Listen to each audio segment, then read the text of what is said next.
At that same moment, in a derelict farmhouse about a mile from the manor, Ethan and his brothers waited in silence. For caution's sake, the room was dark, lit only by the faint glow of Jax's laptop. The genius hacker was the picture of calm, his fingers tapping intermittently on the keyboard, cycling through the manor's security feeds on the screen. When the Joker appeared, Finn's hand instinctively tightened around the cross he wore. Then he ground his teeth and cracked his knuckles. Lily's grip on her sniper rifle grew taut. Ethan took a deep breath, his expression tinged with concern as he watched Pig Mask beat of blood-soaked Leo Bishop on the monitor. Jax muttered, "Never thought I'd see the day Leo Bishop was this reliable. Don't worry, boss. They said they need him. They probably won't hurt him too badly." Ethan held his tongue, his patience wearing thin. Ever since being entrusted with this heavy responsibility, Leo had been living on a knife's edge, his nerve forged in fire. But this was the celestial axis. The slightest misstep, the smallest crack in his performance, and he was a dead man. There was no guarantee of his safety. A moment later, they watched the Joker's men pull black hoods over Leo's and Jason Croft's heads, search them thoroughly, and load them into a car. Ethan's fists clenched. "Time to move out," he said, his voice low and heavy. Jax gave a wry smile. "Hold on. Let me get the drone up first. Better to be safe. Let's give them a little distance before we follow." Just as he finished speaking, his phone rang. It was Harrison. "Ethan, I forgot to mention. Jason Croft has a signed contract on him. If you can, make sure you get it for me." Ethan grunted in acknowledgement. "Got it. Thanks, Harrison. We're family." "It's what we do," Harrison said flatly. "Are you sure you're okay? Your injuries?" Ethan hadn't told Harrison the full story about faking his injuries, only that they weren't serious. To admit otherwise would be to indirectly confirm he was the Grandmaster. "I'm fine," Ethan said with a dry laugh. "Won't stop me from settling a score tonight." He paused, his tone shifting. "To be honest, I really can't figure you out. I've been wanting to ask, why are you helping me?" Harrison took a breath. "We're family. Actually, I can't figure you out either. Why wait all these days to make your move tonight? I'm not in a rush, but I imagine my dear uncle is about to burst a blood vessel." "Huh. Tonight's a good night," Ethan replied. The two brothers chuckled, both amused by the other's opacity. "Be safe," Harrison said, and hung up. Ethan was lost in thought. The day Victor's project imploded, Harrison had pulled him aside at Phoenix Crest Manor to propose this very plan, killing Jason Croft. Ethan had been skeptical, but then Harrison played him phone recordings of his conversations with Croft, even laying out Croft's entire grand blueprint for a hostile takeover. Ethan had to believe him, but he still couldn't understand Harrison's motive. Harrison had simply explained, "We're family. The one thing Grandfather despises most is a Vance colluding with outsiders to move against our own." The explanation was a little too polished, a little too righteous, but Harrison was the only one who could draw Jason Croft out so quickly. Whatever his true objective, they were aligned on this one point. Jason Croft had to die. The original plan was for Harrison to lure Croft out within 4 days. How he died would be up to Ethan. But then Ethan had noticed someone else, Rosie. She was just a lounge singer, a minor player no one would have paid any mind to. Ethan had initially just warned Leo Bishop to keep his head on straight and not get suckered by a pretty face. But Rosie had been too eager. Or perhaps she just looked down on Leo and his crew of street toughs. After the blonde kid had played the hero and saved her, she mistakenly thought he'd fallen for her charms and immediately started trying to drive a wedge between him and Leo. She didn't know that the blonde kid had protected her for 2 reasons. 1, she was a woman, and 2, he already considered her his boss's girl.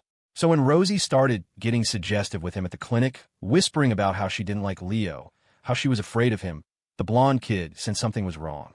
He played along, showing a hint of his own dissatisfaction with Leo, and immediately reported it. In the end, Leo's men were more loyal to him than to the mysterious Grandmaster. Setting all else aside, the fact that Leo had walked alone into a lion's den to avenge his man, Beanie, knowing the risks, was proof enough that he was a good boss. At first, Leo hadn't wanted to believe Rosie was a problem, but he trusted his men more. The two of them cooked up a little play to test her. Sure enough, one simple test was all it took. Rosie's attempts at sowing discord became more blatant. Disappointed, Leo reported it to Ethan. Ethan immediately sent Jax. Once the blonde kid got his hands on Rosie's phone, Jax hacked it. But the phone was clean. Not a single useful piece of information. This didn't convince Ethan of her innocence. On the contrary, it made him watch her even more closely. He had a gut feeling. Rosie was a mole, sent by the Celestial Axis to find the real identity of the Grandmaster. As if on cue, Jason Croft had come knocking, trying to use the East Side Syndicate to eliminate Ethan. And so, an idea was born. Ethan would let Croft become the sacrificial lamb. But to be safe, he had Leo and the blonde kid continue their act to confirm Rosie's identity. If she really was with the Celestial Axis, they might be able to use Croft to draw out the whole organization. Sure enough, during the first stage fight, Rosie finally showed her hand. She casually tried to pump the blonde kid for information about the Grandmaster. Then she sent a single text message, soon. That confirmed everything for Ethan. He had them continue the charade, deliberately leaving an opening, designing a trap to lure the bigger fish out from behind the curtain. And so it all led to tonight. Jason Croft, the sacrificial lamb, and Ethan Vance, casting his line to see what monster he could pull from the depths. Back in his mansion, Harrison Vance calmly watched his pet sharks swim in their massive tank. Tonight, after his car had left the North Loop Viaduct and shaken Croft's men, he had swapped vehicles with the team Ethan sent. Then he'd return home, his hands perfectly clean. Of course, he didn't know the men Ethan had sent were Leo Bishop's crew, nor did he know the full extent of Ethan's trap. He only knew one thing for certain. Tonight, Jason Croft would die. A few moments later, Chase ambled down the stairs. Seeing Harrison standing before the fish tank, he walked over. "What are you thinking about up this late?" Harrison glanced at him, a slight smile on his lips. "Tell me, do you think my little brother could be the Grandmaster of the East Side Syndicate?" Chase paused, thinking it over. "No way. The Syndicate is the top dog on the streets of Port Sterling now. They're well-armed, with plenty of manpower. How could he have the ability to pull that off?" Harrison stared at the sharks, silent for a moment before speaking. There's something strange about his injury this time, and this plan to kill Jason Croft. He dragged it out, delayed it. It makes me feel like he knew the Syndicate was going to hit him all along, and he wanted to use the event to set some kind of trap with Croft as the bait. Chase shrugged. "What's so strange about that? Don't you remember when Caleb Cole sent assassins after him? What happened then? He and his bodyguards were untouched, and every single one of Caleb's men ended up dead. This time, the Syndicate had more men. It makes sense he'd get a little banged up. I'm just so curious what he was doing overseas for those 8 years, Harrison mused. He's escaped one impossible situation after another. That proves he has skills of his own, and they must be connected to his time abroad. If he was living on a knife's edge, maybe even in a hail of bullets, then it wouldn't be that hard for him to get his hands on a large cache of military-grade weapons to arm his own force. I checked for you before, remember? I couldn't find a thing, Chase said, frowning. But based on your analysis, it's actually possible he's the Grandmaster. What would be his motive, though? Harrison smiled faintly. My little brother is here to collect on a 10-year-old blood debt. Building up the East Side Syndicate was probably just a tool to make his work easier. Chase considered this. So should we find a way to verify it? Let him be, Harrison said. I figured it out by now. He has absolutely no interest in the Vance family fortune. All that posturing before was just to fool my uncle. In the end, there's no fundamental conflict between my brother and me. It's best not to create unnecessary trouble. Victor Vance is still his father. If you're fighting Victor for control, how could he possibly stand by and do nothing? Harrison fell silent again. After a long moment, he said softly, "We are a family." Chase rolled his eyes. Harrison, when you say it like that, you sound so damn fake. Harrison suddenly laughed out loud. Why is it that when I tell the truth, everyone thinks I'm lying? And when I lie, you all believe every word? Chase was completely baffled. Harrison smiled. My brother most likely knows nothing about business. His mind and his machinations are all focused on people. But I guarantee he won't move against his family easily. Besides, I have grandfather behind me. Chase pressed. So was helping him this time grandfather's idea? Or did you know he had to kill Jason Croft, and you just didn't want to start a fight with him? Harrison shook his head. Neither. It was an opportunity sent by fate. Chase was still lost. Harrison explained, I've been trying to maintain a balance of power between the 3 family branches to buy myself time, to root out the people my uncle planted in Vance Holdings one by one. But my aunt foolishly jumped in a Croft's trap. She's an idiot who doesn't even know she's being played. Even grandfather can't pull her out, let alone me. So, I might as well give her a little push and send her on her way, too. Chase was completely confused. As things stood, the second branch seemed to have the upper hand. Victor Vance's comeback looked like a long shot. So why was Harrison talking like this? I can't figure out the games you 3 play, but what was your real goal in getting rid of Jason Croft? Aren't you going to want Triumph Investments? Harrison sighed, a hint of resignation in his voice. Jason Croft is wildly ambitious. I knew long ago he'd try to get a foothold in Triumph Investments to use as leverage against me later. So, from the very beginning, I was only after that piece of land. I never intended to partner with him. As for Triumph Investments itself, that's a long-term play. Furthermore, he continued, the fact that my uncle dared to move against the Croft family means he's likely already got his hands on their lifeline.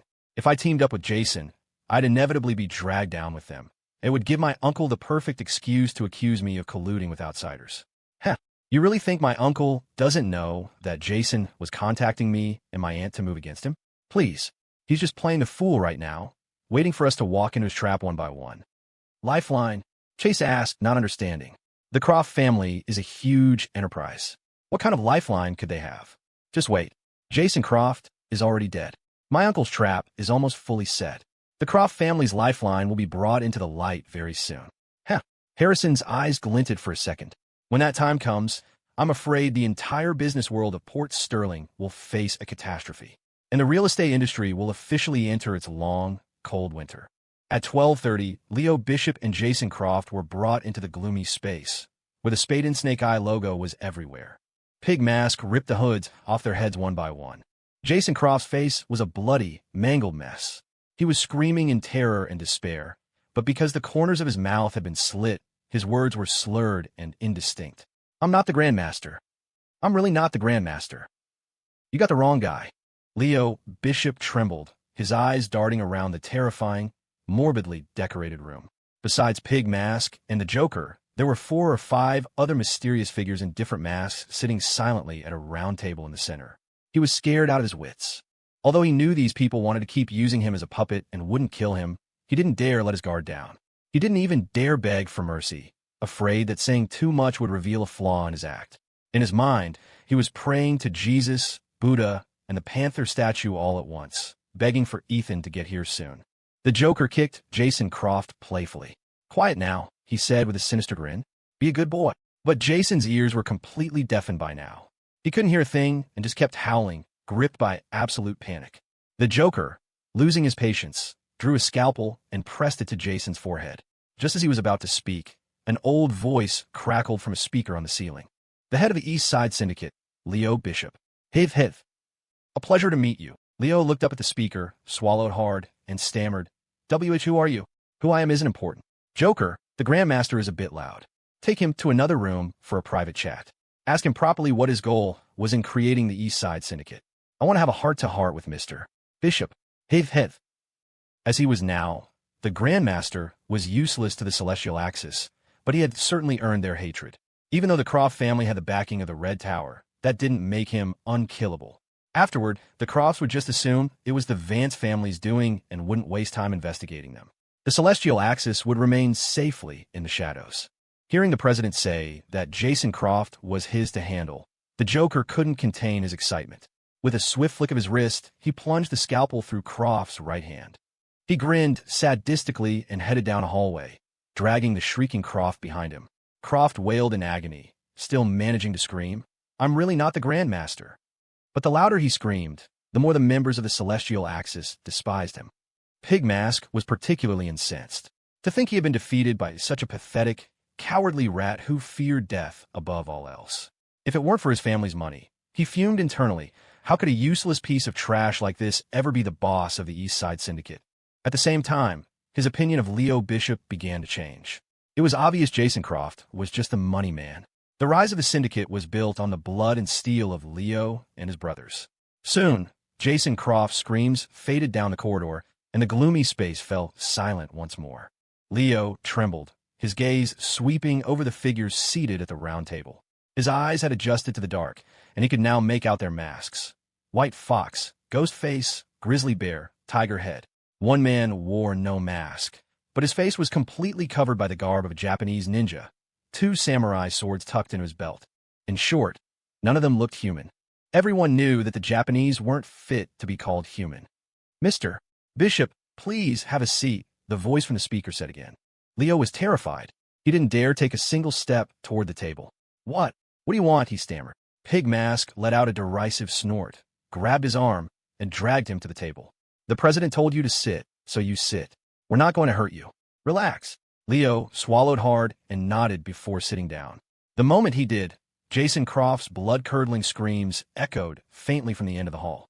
An involuntary shiver ran down Leo's spine. He looked up at the speaker, his voice trembling. What What are you going to do to the Grandmaster? Who are you people? The president chuckled slowly. Your Grandmaster seems a bit too fond of his own life. It's quite disappointing. Following a man like that, what future could you possibly have? Leo stammered. What do you mean? Isn't my meaning obvious? Hith. Leo, I'm a man who appreciates talent. To be frank, I hope that you'll work with me from now on. We can achieve great things together. Leo stared blankly for a few seconds, then gritted his teeth. You at least have to tell me who you are. You'll find out in due time. Right now, I'm more interested in knowing if you want to do great things with me. Leo glanced at the silent, masked figures, then subconsciously licked his two false front teeth. He put on a pained expression. Do I have a choice? But the Grandmaster gave me my start. Without his money, there'd be no East Side Syndicate. Just don't hurt him and I'll do whatever you say, okay? The president. You'll really do whatever we say? Yeah. Then be obedient and forget about him. He has to die. A gutless coward is a waste of air. Leo was silent. Hith. Enough about him. First, tell me, what was Jason Croft's purpose in creating the East Side Syndicate? Leo lowered his head, pressing his tongue against his false teeth, saying nothing, feigning an appearance of unwavering loyalty. Inwardly, he was screaming, Boss, you guys have to make your move. If they keep asking questions, I'm going to screw this up. Pig Mask glared at him. Hey, you want to die with him? Don't make us force-feed you what you refuse to drink. Leo swallowed. He said, he planned to go up against the Vance family, he said reluctantly. Oh, the president hummed thoughtfully. Then why all the bloodshed you've been causing on the streets? Leo, to build up our strength and to monopolize the drug market. That's where the real money is. At that, Leo suddenly froze, his eyes wide with feigned shock. Are you guys with the Vances? I robbed Victor Vance before, and I just tried to take out his son. Other than the Vances, I can't think of anyone else who'd have a problem with the syndicate. Or maybe you're the people behind those drug dealers. They're the ones we hit the hardest. Pig Mask seethed, letting out an angry grunt. The president. Your Grandmaster has quite an appetite. Hith. Leo, I can make you a promise. Work with me, and the drug market will still be yours to manage. I'll be your supplier. How's that sound? Leo's eyes widened. Are you really the guys behind those dealers? The president laughed. To be honest, I was originally planning to eliminate you. But then I discovered you're a rare talent. Hith. Work with me. Whatever funds Jason Croft could provide you, I can provide as well. I won't even pursue you for the shipments you stole before. Consider it a welcome gift. And from now on, for all drug profits, you only need to cover my cost. I won't take a cut. How about it? Leo looked utterly incredulous, as if he'd just won the lottery. He stammered excitedly. Really? The president, I am a man of my word. You know how big the drug market in Port Sterling is. I guarantee, if you work with me, you'll be a multi-millionaire within a year. And I'll help you launder every last penny. Overjoyed, Leo grinned for a moment before a look of confusion crossed his face. You're giving me all these benefits. So, what do you need me to do for you? Just manage the East Side Syndicate. That's no problem at all. The brothers all listen to me now. Leo laughed. Then we have a deal. Of course. Leo scratched his head, smiling. After a pause, he said, shouldn't you give me a mask, too? All 7 of them have one. I think they look pretty cool. You guys aren't called the Mask Gang, are you? That's a cool name, too. There's no need. If you want one, I can give you one in a few days. But let me be clear, these masks aren't to be worn lightly. Once you put one on, it's not so easy to take off. Leo looked at the speaker, blinking his eyes with a dopey expression. In a few days? Oh, I get it. You must not be here. Okay, I'll wait a few days then. After all, since we're partners now, I should do as the Romans do, right? In reality, he was just trying to use the bug hidden in his false teeth to report the number of people present to Ethan. But he also suspected the president wasn't there, but was attending this meeting remotely. He used the "in a few days" line to pass along that piece of information as well. However, the speaker on the other end suddenly fell silent. The prolonged silence from the president made Leo feel a growing sense of unease. The fear in his gut intensified, and he wished he could just escape this grim, terrifying place right now. After a moment's thought, he forced a smile. You should have just said you wanted to work with me from the start. Look how scared you made me. Since we've agreed, can I go now? Don't worry. Leo Bishop is a man of his word. Besides, only an idiot turns down free money. I've really made up my mind to work with you. The speaker remained silent. In the woods outside, Ethan couldn't help but break into a cold sweat for Leo. His team was hidden in a grove, lying in wait for the right moment to act. With Leo still in the tiger's den, any rash move would only get him killed. Not far from them stood a luxurious manor, secluded deep in the mountain forest. Jax's drone had captured it all clearly. The Joker's motorcade, 7 cars in total, had driven one by one into the garage. A few moments later, only 7 or 8 heavily armed gunmen emerged, spreading out to guard the manor's perimeter. Because Leo was only wearing a microtransmitter, Ethan didn't know the manor's internal layout. However, based on the information Leo had relayed, he had a rough idea. There were 7 masked individuals, and the president was likely not on the premises. The number of gunmen inside was still an unknown, but it wasn't hard to guess that the masked figures were core members of the Celestial Axis. Ethan couldn't help but feel a thrill of excitement. Tonight was like a classic war movie ambush. He had managed to net a whole school of fish. In fact, when he'd heard Leo say the president wasn't there, Ethan had planned to let Leo continue his act to fully infiltrate the Celestial Axis. He would play the long game, find a chance to uncover the president's true identity. But Leo had been too eager just now, his acting a bit clumsy. He had likely aroused the mysterious president's suspicion. That long fishing line had probably just snapped. "Boss, what do we do? I think Leo's been exposed," Jax said, his expression grave. He must have been trying to pass us information, but he never should have said that. Damn, he can't take a compliment. "We have to act," Ethan said after a moment's thought. He turned to Finn and pointed to the gunmen at the east and west corners of the manor. "We'll split up, take out those 2, and take their uniforms. We need to find a way to blend in." Finn nodded calmly and began fitting a silencer to his pistol. Benny was confused, not understanding how Leo had been exposed, but seeing his boss about to move, he quickly said, "Boss, I'm going with you." Jax pursed his lips. "Oh, for God's sake, Benny, with your size, how are you going to blend in? Forget their uniforms, your boxer shorts could probably be used as a blanket for one of them." Ethan shook his head with a smile. "Benny, you and Jax stay here. Wait for my signal and get ready for a fight." Benny grumbled. "Just the 2 of you going in is too dangerous. We don't know how many more gunmen are inside. It's fine. If we're disguised as their own men, we won't be exposed right away. No matter what, we can't abandon Leo. He's already done more than enough." Benny reluctantly nodded. "All right, I'll stay here. You 2 be careful.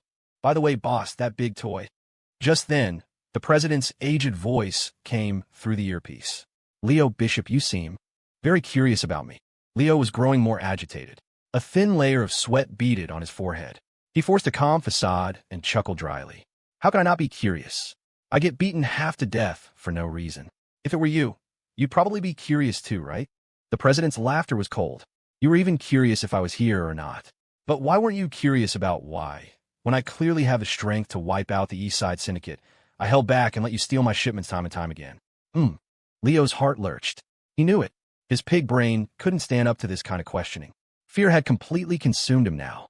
His scalp tingled, and the little composure he had left began to crumble. "Yeah, you guys, you're so powerful. Why were you so patient before?" Hith. I really can't figure it out," he stammered. The president snorted. "Leo Bishop, have you forgotten something?" What? Leo's tongue felt thick and clumsy. "The president, just a moment ago, you said Jason Croft was your great benefactor. How is it that the moment we strike a deal, you've forgotten all about him? To do great things, to make big money, you have to be ruthless," Leo said, trembling. "Besides, you just said you weren't going to let him live." I can't be ungrateful, can I? I'm the kind of person who—" Before he could finish, the president's voice boomed with rage. "Is Jason Croft the Grandmaster or not?" Leo shuddered violently, jumped to his feet, and looked frantically at the masked figures. What do you people mean? Jason Croft really is the Grandmaster. I'm about to work with you. I have no reason to lie."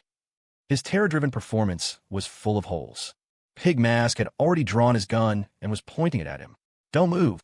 The president, hidden behind the scenes, fell silent again. He replayed the entire sequence of events, from sending Rosie undercover to confirming the Grandmaster's identity. The whole process, Rosie hadn't made any mistakes. But it had all happened a little too quickly, a little too smoothly. Besides, Jason Croft was wealthy and had a certain gangster-like air about him. He treated his bodyguards like brothers. In every way, he seemed to fit the profile of the Grandmaster. But his cowardly performance tonight was out of character, and Leo's reactions were full of suspicion. The more the president thought, the more something felt wrong. For now, he couldn't dwell on the strangeness of it all. "Boar," he asked sharply, "was everything normal on your way here?" Pig Mask nodded. "Normal. You didn't spot a tail?" "No." Hearing Pig Mask say there was no tail didn't put the president at ease.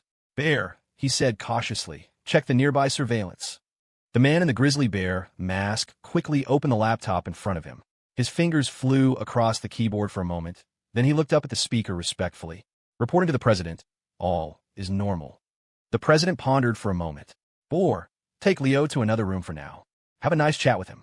The moment he finished, Pig Mask kicked Leo to the ground. Leo clutched his stomach. What are you doing? I didn't lie to you, he cried in a panic. Pig Mask's eyes were vicious. He grabbed Leo by the hair and hauled him up, pressing the muzzle of his gun into the small of Leo's back. Behave yourself, he said coldly. Walk. After they left, the president's voice grew heavy. Bear, send up a drone to check the surroundings. I have a bad feeling about tonight. The rest of you, go out and secure the perimeter. Once you're sure there are no abnormalities, you can leave. White Fox, you stay. Report on the research progress. After receiving the president's orders, everyone sprang into action. Grizzly Bear and White Fox each had a laptop. The former was launching a drone, while the latter was reporting on experimental data. Ghostface and Tiger Head strolled leisurely to the center of the corridor, then split off in opposite directions with a practiced synchronicity. From their nonchalant demeanor, it was clear they didn't take the president's caution seriously. The Joker and Pig Mask were undeniably competent. For years, their style of operation had been scorched earth. How could anyone possibly tail them? And even if someone did manage to follow them here, it would be a suicide mission. This was the headquarters of the Celestial Axis. Besides the core members, there were 2 elite combat teams stationed here, and the armory was filled with enough heavy hardware to make anyone's blood run cold. The Japanese ninja, unhurried, walked past Pig Mask and Leo, his gaze openly contemptuous. I hope you really did bring a tail, he sneered. My blades have not tasted blood in a long time. Leo, held by Pig Mask, his body bent forward, strained to look up. When his eyes met the ninja's cold gaze, he couldn't help but shiver. They were eyes filled with slaughter, a single glance enough to chill a man to the bone. Pig Mask paused briefly. You'd best not get too full of yourself, he said flatly. Guard the perimeter properly. If anything unexpected happens, we'll be the ones answering to the president. That only proves you're an idiot.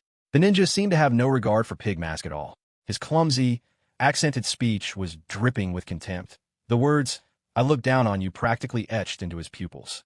If someone really did follow us, the only ones who will have to answer to the president are you and Joker. You 2 fools. Pig Mask's hand tightened in Leo's hair, but he didn't bother to argue with the Japanese dog. He dragged Leo toward the left side of the corridor. The ninja let out a few sinister laughs and continued to spout nonsense at their backs. Don't worry. Even if a tail did follow, I can take care of them myself.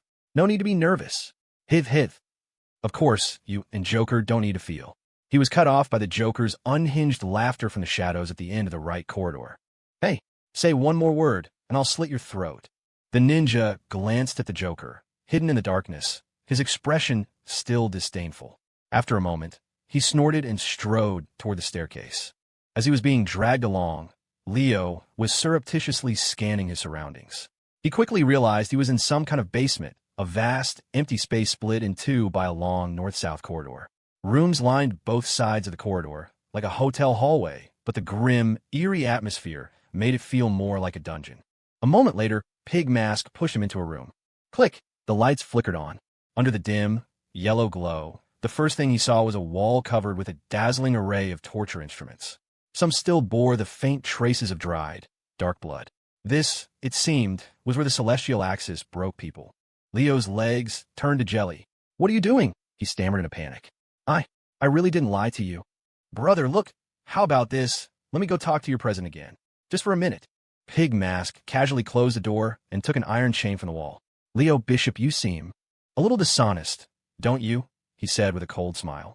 Hiv. Let's have a little chat. Upstairs. The door to the main hall was slowly pushed open, and a gunman in full combat gear, helmet, fatigues, the works, walked in unhurriedly. A guard in an identical uniform, standing by the door, glanced at him, his eyes flicking over the number on his chest, then gave a slight nod in greeting. The gunman who had just entered returned the nod and began walking slowly into the room, his eyes scanning his surroundings. He had only taken a few steps when he ran into Tiger Head, who had just emerged from a hidden door in a corner. Hey, Tiger Head shouted. He glanced at the number on the gunman's chest and snapped. New guy, you're not on guard duty outside. What are you doing wandering around? Don't you know we're in a meeting?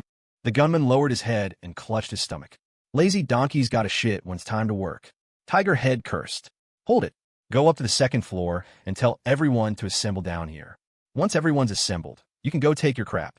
The gunman nodded respectfully and hurried toward the second floor. Tiger head watched him go, grumbling with dissatisfaction. These new guys are getting dumber and dumber. I don't know how they even got picked for headquarters. Sigh. After reaching the top of the stairs, the gunman stopped. Compared to the elegant and quiet main hall on the first floor, the second floor was much livelier. There were several pool tables and bars, and about a dozen middle-aged men, all dressed in similarly casual and sloppy tank tops and shorts, were gathered, playing pool and drinking, filling the air with smoke.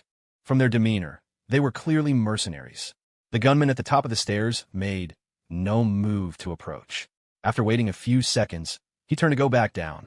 However, just as he turned, a muscular man suddenly shouted at him, "Hey, new guy, what are you doing wandering around here?" The gunman at the top of the stairs ignored him and started down the stairs. "Hey, are you deaf? I'm talking to you, new guy." The muscular man shouted again, casually tossing a billiard ball that hit the gunman squarely in the back. The gunman was wearing a bulletproof vest, so it didn't hurt, but the impact made him stumble forward. He stopped. "Get over here." "You hear me, new guy?" the muscular man said, his tone arrogant. The other men snickered, their eyes full of mockery as they watched the gunman at the top of the stairs. Bullying, it seemed, could exist in any place, in any group. These mercenaries were only here for the money. They had no deep convictions, no sense of brotherhood. Strength was the only language they understood. Clearly, this new gunman had no special skills, was perhaps even weak. Otherwise, he wouldn't have been sent to stand watch outside, and he wouldn't be someone everyone felt they could curse at. Meanwhile, in the torture room in the basement, Leo Bishop was suffering.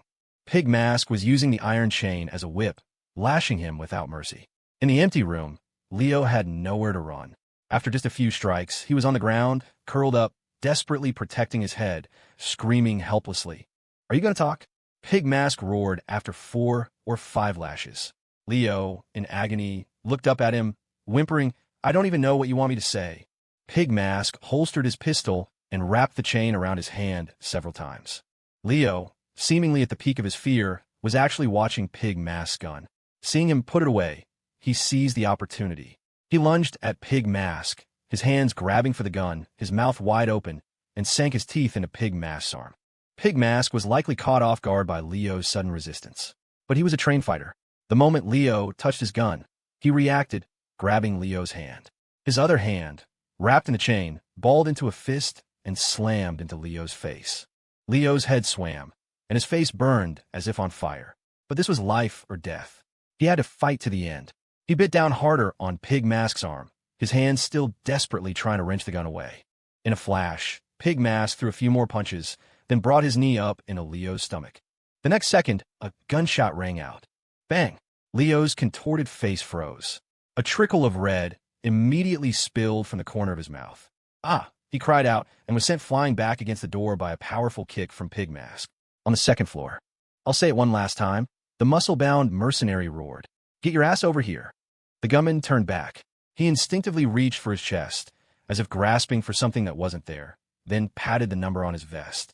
His gaze swept over the dozen or so mercenaries. The muscular man was furious. He strode forward, slapped the gunman on the head, and taunted, "Still wearing your helmet indoors? What? You got a complex from me beating you up." "Ha ha!" The others behind him joined in the laughter. "Hey, new guy, you're on sock and underwear duty for us tonight. You understand?" the muscular man said, slapping the gunman's helmet again. The gunman stood silently before him, his right hand clenching and unclenching, as if weighing a decision. "Cat got your tongue," the muscular man yelled, reflexively raising his hand to strike again. But this time, before his hand could land, the gunman shot his own hand up with lightning speed, catching his wrist. The muscular man was stunned. He hadn't expected the new guy to dare fight back. Enraged, he tried to yank his arm back, to shake free the hand gripping him.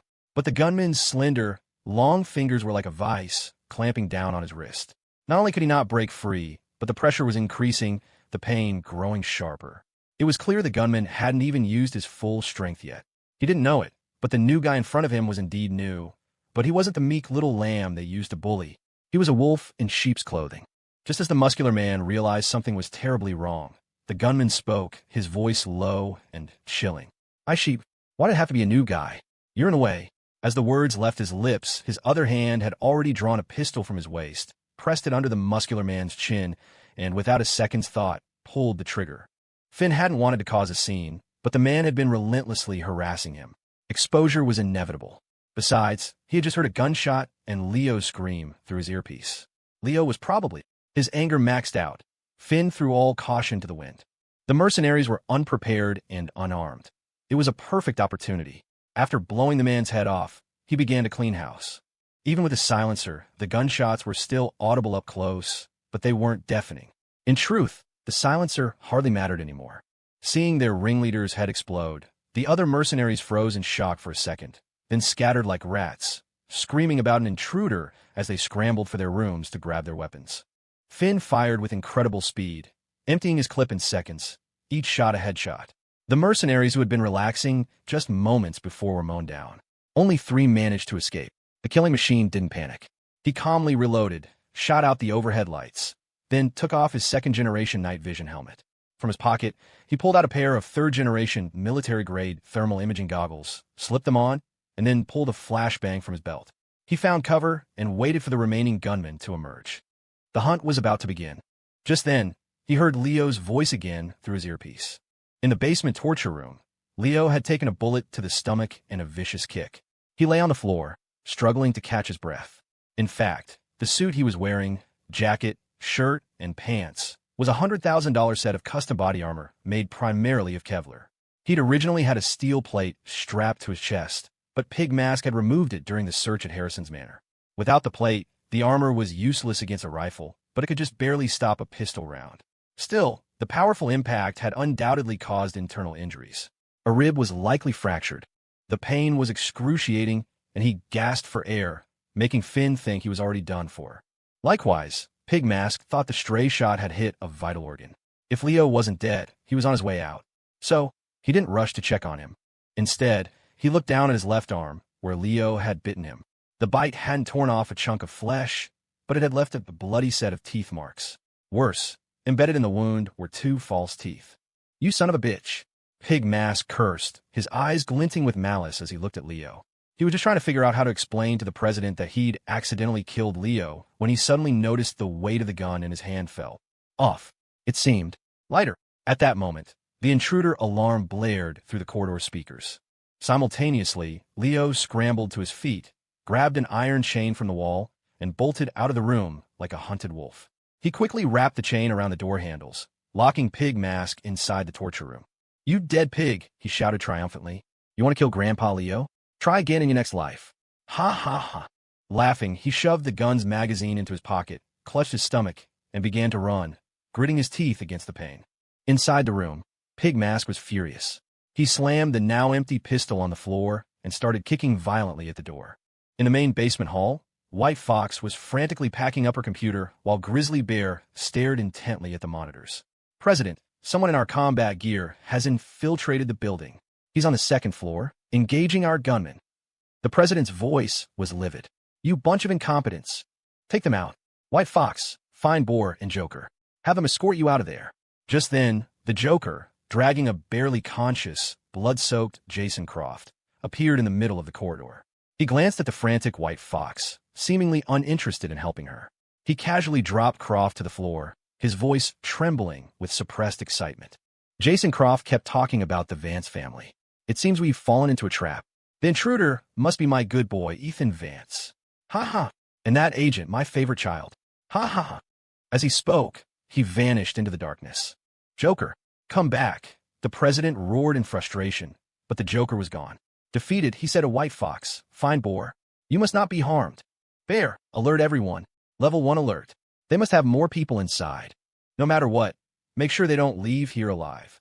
Outside the manor, Benny heard Finn's killing spree through his earpiece and grew even more impatient. He held a grenade in each hand. "Are we going in? I need to send them to their maker." Lily, hidden in her sniper's nest, was just as eager. "Jax, should I open fire?" Jax's fingers flew across his keyboard, adjusting the team's communication channels while simultaneously cutting off the entire manor signal. "What a firewall," he muttered. "Multiple passwords and trap interlocks. Very nice. It actually took me 5 minutes." He slammed the enter key, then finally replied to Benny and Lily. "Don't reveal your positions yet. Wait for the boss's orders. He should still be looking for Leo. Benny sighed, looking like a pouting bear, and glared at Jax. The hacker seemed to feel his gaze and glanced over. Hey, big guy, I know you want to beat the shit out of the Joker. Believe me, I feel the same way. But we can't underestimate the celestial axis. Most of these gunmen are mercenaries, and their gear is good. We've fought outnumbered before, but at that, Jax's expression suddenly darkened. Benny, we can't lose anyone. Not a single one. Benny was taken aback. He rubbed a grenade against his head, looking a bit lost. You've never sounded so pessimistic before. Don't worry. We fought them. I can feel it. The celestial axis gunmen aren't as tough as those desperados from your home country. Jax's words didn't seem to be about the celestial axis. He looked wistfully at Benny for a moment, then forced a smile. Just, not a single one. He changed the subject. Put on your helmet. Get ready to fight. My God, do you know how much it costs to custom order a helmet for that giant head of yours? Huh, damn it, their hacker is starting to fight back. I need to show him a few tricks. Benny grinned sheepishly and put on his helmet. After their 2 previous clashes with the celestial axis, Ethan had noticed they were all using outdated second-generation night vision gear. While it had a visibility range of 100 meters, it lacked thermal imaging and had a fatal weakness. It was vulnerable to flashbangs and useless in smoke. So, when procuring new equipment, Ethan had paid a premium for several sets of third-generation military-grade thermal night vision goggles. While they were no longer top of the line in elite military circles, they were the most advanced gear that arms dealers could get their hands on. In the basement, the president's voice had been replaced by a piercing alarm. Grizzly Bear sat at his computer, stunned. Every surveillance feed in the manor had turned to static. The network was completely down. After a difficult struggle to break through the network's password, he discovered that both of his drones had also lost contact. What kind of monster is this? Grizzly Bear was shocked. He was a Ph.D. in computer science from a top international university. He had personally designed the manor's network security. How could it have been so easily compromised? After a moment of disbelief, he went back to typing, determined to best Jax. The two were like ancient gods playing Go on a mountaintop. At least, that's how Grizzly Bear saw it. It had been a long time since he'd faced such a strong opponent, and his eyes glinted with a strange excitement. However, just as he managed to regain control of one drone, his computer screen suddenly went blue. The next moment, a fist appeared on the screen. It held for a few seconds, then slowly, deliberately, raised its middle finger. Genius is impossible to explain. Some people get into top universities at 10, some start researching nuclear fusion at 12, and others can hack into a superpower's national security agency at 9. The skills that ordinary people struggle a lifetime to learn, or never learn at all, are, for a genius, as innate and simple as breathing. Meanwhile, White Fox had found the torture room where Pig Mask was trapped. It took her a while to clumsily remove the chain from the door. From her every move, it was clear she was just a gentle woman with no combat skills. Seeing Pig Mask pull open the iron door and step out, White Fox lowered her head timidly. The president said you are to escort me away. The malice in Pig Mask's eyes softened when he saw her. You go to the safe room and hide first, he said coolly. I'm going to skin Leo Bishop alive. White Fox froze, then grabbed Pig Mask's arm and gently shook her head. I have a bad feeling. Let's just leave together. Pig Mask took a deep breath. I was responsible for us being followed. If I don't take them out myself, how can I face the president? Don't be afraid. The president is just being overly cautious. Listen to me. Go hide in the safe room. It's fine. This is our home turf. No matter who they are or how many there are, I will make sure they die here. White Fox fell silent. She tilted her head up, the eyes beneath her mask as soft as water. She met Pig Mask's gaze for a moment and said, I'm pregnant. Pig Mask was shocked. He grabbed her shoulders. Really? White Fox nodded gently. 2 months. Overjoyed, Pig Mask hugged her and laughed. Listen to me. You go to the safe room first. After I take care of this, ha. Clara, this is a gift from heaven. I love you. Seeing the determination in his eyes, White Fox knew she couldn't persuade him. Helpless, she hugged him tightly. Be safe, she said softly. Don't forget, the baby and I, we can't live without you. Don't worry, Pig Mask declared confidently. In all these years, I've never lost a fight. At the same time, Leo was still stumbling through the darkness. Though his body ached, he didn't dare make a sound or move too quickly, afraid of being discovered. But the basement was huge. In his panic, he had run through a small door at the end of a corridor and found himself in a pitch-black, winding labyrinth. He ran and ran, going in circles before finally finding a stairwell. However, just as he reached the landing, a door creaked open upstairs. A shaft of light pierced the darkness, followed by the sound of urgent footsteps. Leo froze, then quickly turned to run back, but his foot slipped and he crashed to the ground. Though he bit his lip to keep from crying out, the dull thud of his fall alerted the gunman coming downstairs. In 2 or 3 seconds, several beams of light were shining right at his face. Leo's heart leaped into his throat. In the blinding light, he could only make out the silhouettes of 4 or 5 men holding submachine guns. Now that Ethan's team had been discovered and his body armor was useless against rifles, he knew he was a dead man. He didn't struggle or try to talk his way out of it. Resigned, he squeezed his eyes shut. But just as one of the gunmen was about to pull the trigger, the unexpected happened again. The gunman at the very back raised his rifle and, in less than a second, fired 4 single shots, cleanly and efficiently taking out the other 4 men. Leo screamed at the sound of the gunfire, but he felt no pain. Instead, he heard the chaotic sound of bodies falling. He hesitantly opened his eyes to see the last remaining gunman striding toward him. The man took off his helmet and smiled. "Leo, you've suffered." Tears instantly welled up in Leo's eyes. "Boss, you're finally here," he wailed. "I thought I was dead for sure. Oh, Mama, I pissed my pants." Ethan didn't know whether to laugh or cry. He pulled Leo to his feet and jammed the helmet onto his head. "Are you okay? That dead pig hit me. He beat me half to death with a chain. He even shot me. I think one of my ribs is broken." Listening to Leo's endless complaints, Ethan felt a pang of guilt. But this was no time for apologies. He picked up a rifle, handed it to Leo, and said, "Stay close. I'll find a way to get you out first." He stripped off the Celestial Axis uniform and pressed his earpiece. "Benny, Jax, find a way in. Lily, you hold your position outside. Don't let a single one of them escape." Now that the Celestial Axis knew they had been infiltrated, they would surely be checking every gunman's identity. The disguise was useless. In fact, it might even get him shot by Lily. Leo swallowed hard. He was terrified, but he had come this far. There was no backing out now. "Boss, I'm not leaving," he said. "I'll fight by your side. I'm not as good as you guys, but one more person is one more gun." Ethan didn't want to drag Leo back into danger. He waved his hand dismissively, but before he could speak, the iron door at the top of the stairs was suddenly thrown open. Before Leo could react, Ethan had already opened fire, shouting at him, "Run down." On the second floor, Finn was a whirlwind of death. At first, the Celestial Axis gunmen, fully armed, had come to surround him with arrogant confidence. But 2 flashbangs had left them dazed and disoriented. Before their hearing and vision could recover, 2 smoke grenades and a fragmentation grenade had exploded at their feet. Having thrown everything he had, Finn activated his thermal imaging and began his hunt. In the thick smoke, the gunmen's night vision goggles were useless. They were like sitting ducks, forced to find cover and retreat, trying desperately to escape the smoke-filled area. In the age of modern warfare, technology was everything. To be outdated was to be a target. The sound of gunfire echoed relentlessly through the smoke. After a brief exchange, only 6 gunmen managed to escape the smoke, but the god of death would not let them live. Before the gunmen could regroup, they saw a shadowy figure emerge from the smoke. Finn's kukri slit one man's throat. As he turned, he fired 3 more shots, 2 to the chest, 1 to the head, dropping another man without breaking stride. He moved quickly, firing rapidly as he went. In a flash, another gunman was killed. The remaining 3 were in a panic, their fingers clamped on their triggers, spraying bullets wildly in his direction.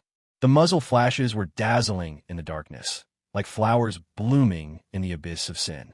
Finn briefly took cover, then, with ghost-like speed, burst out from their flank. 2 shots took down one man. His rifle was empty. He took a step forward, grabbed another gunman's weapon, and with his other hand, threw his kukri. It buried itself in the last gunman's throat. He then freed his hand and snapped the neck of the man whose gun he held. It all happened in seconds, with no wasted motion. All the gunmen on the second floor had been eliminated. Finn didn't relax. He retrieved his kukri, wiped it on a dead body, and glanced at his right arm, which had been hit by a stray bullet. He seemed to feel no pain. His face was expressionless as he let the blood flow, calmly reloaded, picked up an AK-47 from the ground, and continued his hunt. Meanwhile, Ethan and Leo fought as they retreated, soon finding themselves back in the dark basement. The complex environment, the narrow corridors, the lack of light. Ethan's nerves frayed, and his psychological condition began to act up. Although his rifle had a flashlight, turning it on now would be painting a target on his back. He could only force himself to endure it. He put on his night vision goggles and continued deeper into the basement. After finding suitable cover, he exchanged fire a few more times, managing to take out all their pursuers. Leo had emptied a magazine without hitting a single thing. He was both frustrated and awestruck. "Boss, your aim is really—" He stopped mid-sentence, noticing that Ethan's breathing was slightly shaky. "Boss, are you hit?" Ethan shook his head and scanned the area. "We can't go up the front stairs. There's no cover, and the other gunmen must have moved to support after hearing the shots. Stay close, and don't make a sound." Leo's night vision was outdated. The image was a sea of green, and he couldn't see if Ethan was injured. He didn't dare ask again and just followed carefully behind. In Ethan's vision, the world was grayscale, as if bathed in pale moonlight, much clearer than what Leo could see. The environment was complex, like a huge storage room filled with wooden crates and old furniture. The two moved forward, one behind the other, in a combat stance, cautiously weaving through the clutter. Suddenly, Ethan caught a flicker of movement in his peripheral vision to the left. He froze, his body instinctively leaning back as he aimed his rifle. His breathing suddenly grew heavy. He thought he had just seen that clown mask, the one that had buried itself deep in his nightmares. Behind him, Leo saw him stop and immediately turned to stand back-to-back with him, on high alert. This close, he could feel Ethan trembling all over. His first thought was that Ethan really had been shot. Otherwise, why would a fearless bandit leader be afraid of the dark? Just as he was about to ask, an unhinged laugh echoed through the darkness. "Good boy, is that you?" "Ha ha, I just heard your voice, you know." A chill ran down Leo's spine. He recognized that voice. It was the Joker. Ethan was shaking more violently now, breaking out in a cold sweat. After a brief, dead silence, the Joker's voice came from another direction. "So, my good boy is the Grandmaster. Ha ha, you should thank me for your modifications." Leo shrunk down, scanning the area, not daring to fire blindly. Ethan wiped his sweaty palms on his clothes, his eyes locked on the direction the voice had come from, his breathing growing heavier and heavier. "Hey, good boy, are you looking for me?" The Joker was like a ghost, constantly changing position, now appearing to Ethan's right. "Are you having trouble holding your gun steady?" "Ha ha." As he laughed maniacally, Leo watched in shock as Ethan, trembling, pulled a soda can from his belt and threw it in the direction of the laughter. The next second, Ethan abruptly pulled Leo's head into his chest and ducked down himself. 2 seconds later, boom, a massive explosion lit up the entire basement, as bright as day. At the same time, the Joker's cry of pain echoed through the room. Ah! The intense light of the flashbang lasted for nearly 6 seconds before fading. Several wooden crates and an old sofa were now on fire. "Hey, you dog." Ethan's voice was steady now. "Forgot to tell you. The reason I've lived this long is because I never, ever fall for the same weakness twice." As he spoke, Ethan leveled his rifle and fired several shots in the direction the Joker's voice had come from, but heard no response. "Boss, I'll go." Leo volunteered. Before he could finish, Ethan pushed his head down and dragged him by the collar to the other side of their cover. Almost simultaneously, a hail of bullets ripped through the air from behind the flames. If they hadn't moved in time, they would have been turned into Swiss cheese. "Good boy. Ha ha. You truly are my most outstanding creation." Having emptied half a magazine, the Joker changed positions again. Ethan wasted no words. He pulled out another flashbang and tossed it. He still had 4 more on his belt. It was clear the young master had come prepared. His initial plan had been to get Leo out safely without attracting too many of the Celestial Axis gunmen. But now that the Joker had appeared, it was time to go all out. "Leo, get him!" Ethan shouted, then raised his rifle and charged toward the Joker. The nightmare that had tormented him for years, he would end it with his own hands. Seeing Ethan's fighting spirit, Leo's fear subsided. He even felt a surge of adrenaline, his mind playing a heroic soundtrack. He fired a few shots, rat-tat-tat, and followed Ethan's charge. The Joker wasn't looking for a direct confrontation. He used the dark, complex environment to fight and retreat. Soon, Ethan and Leo chased him into the long, north-south corridor of the basement. Small, dim wall lamps lined the corridor in an orderly fashion. The place was dead silent, not a soul in sight. The Joker, familiar with the terrain, had vanished. This corridor wasn't entirely unfamiliar to Leo. He soon found the torture room. The door was open, and Pig Mask was gone. A wave of fear washed over him. He had experienced Pig Mask's strength firsthand. 2 of his hands couldn't overpower one of Pig Mask's. If he ran into him again, he might not even have the courage to fight back.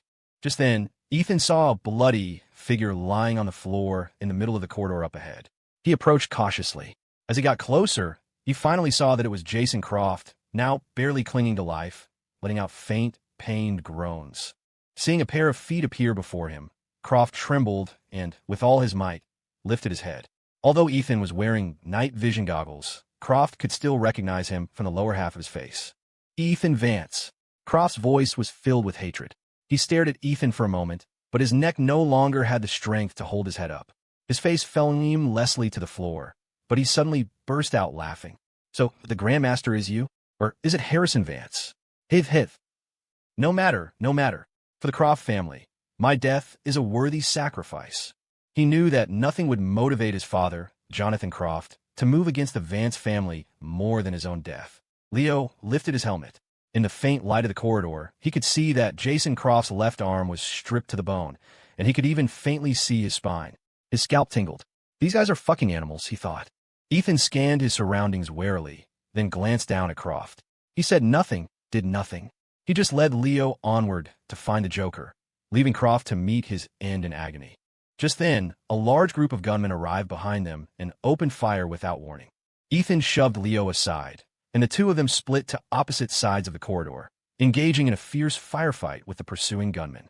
In a few moments, Jason Croft, caught in the middle, was shredded into a pulp. After a heated battle, while Ethan was reloading, he caught a glimpse of a figure lunging at Leo from behind. "Watch out," he yelled. Leo was still exchanging fire with the gunman in the corridor. Hearing Ethan's warning, his first instinct was to duck his head. A samurai sword sliced through the air just above him, knocking his helmet off. Almost simultaneously, another samurai sword stabbed him precisely in the back. Luckily, he was wearing body armor. The tip of the sword couldn't penetrate, but the force slammed him against the wall. It all happened too fast.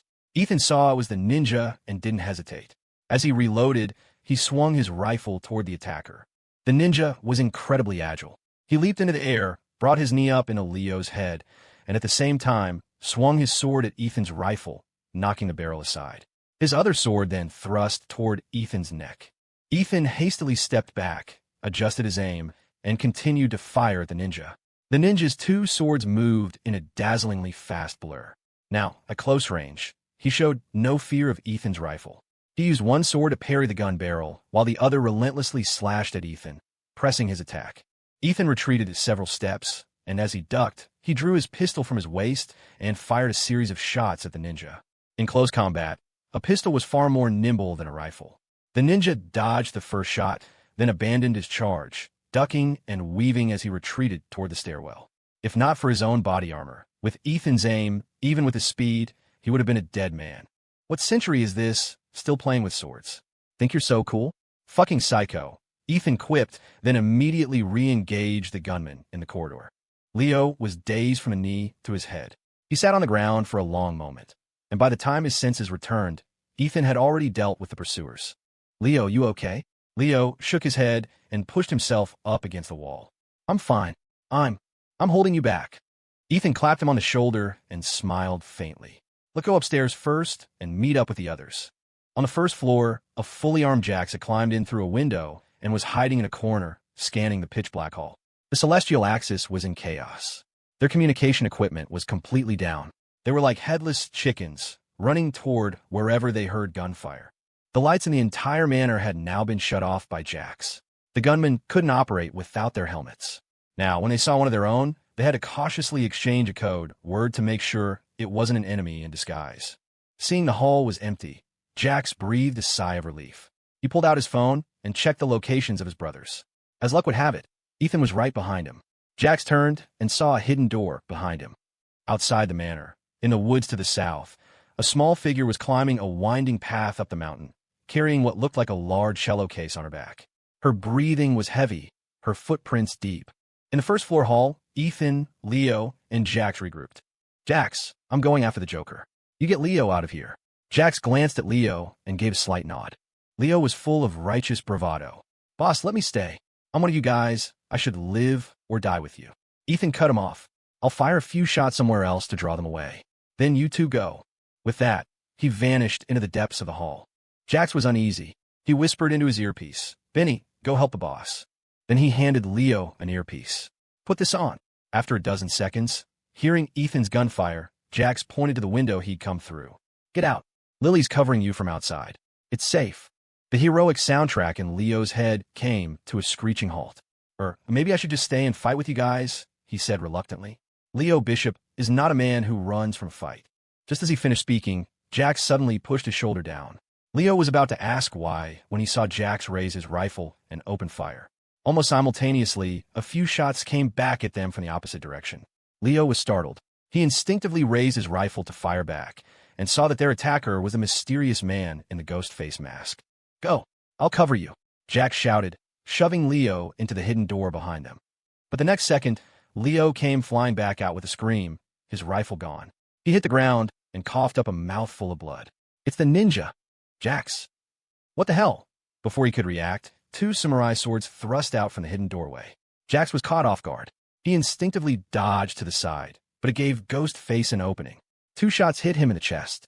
Though he was wearing body armor, the powerful force of the AK-47 rounds sent him flying back 2 or 3 meters.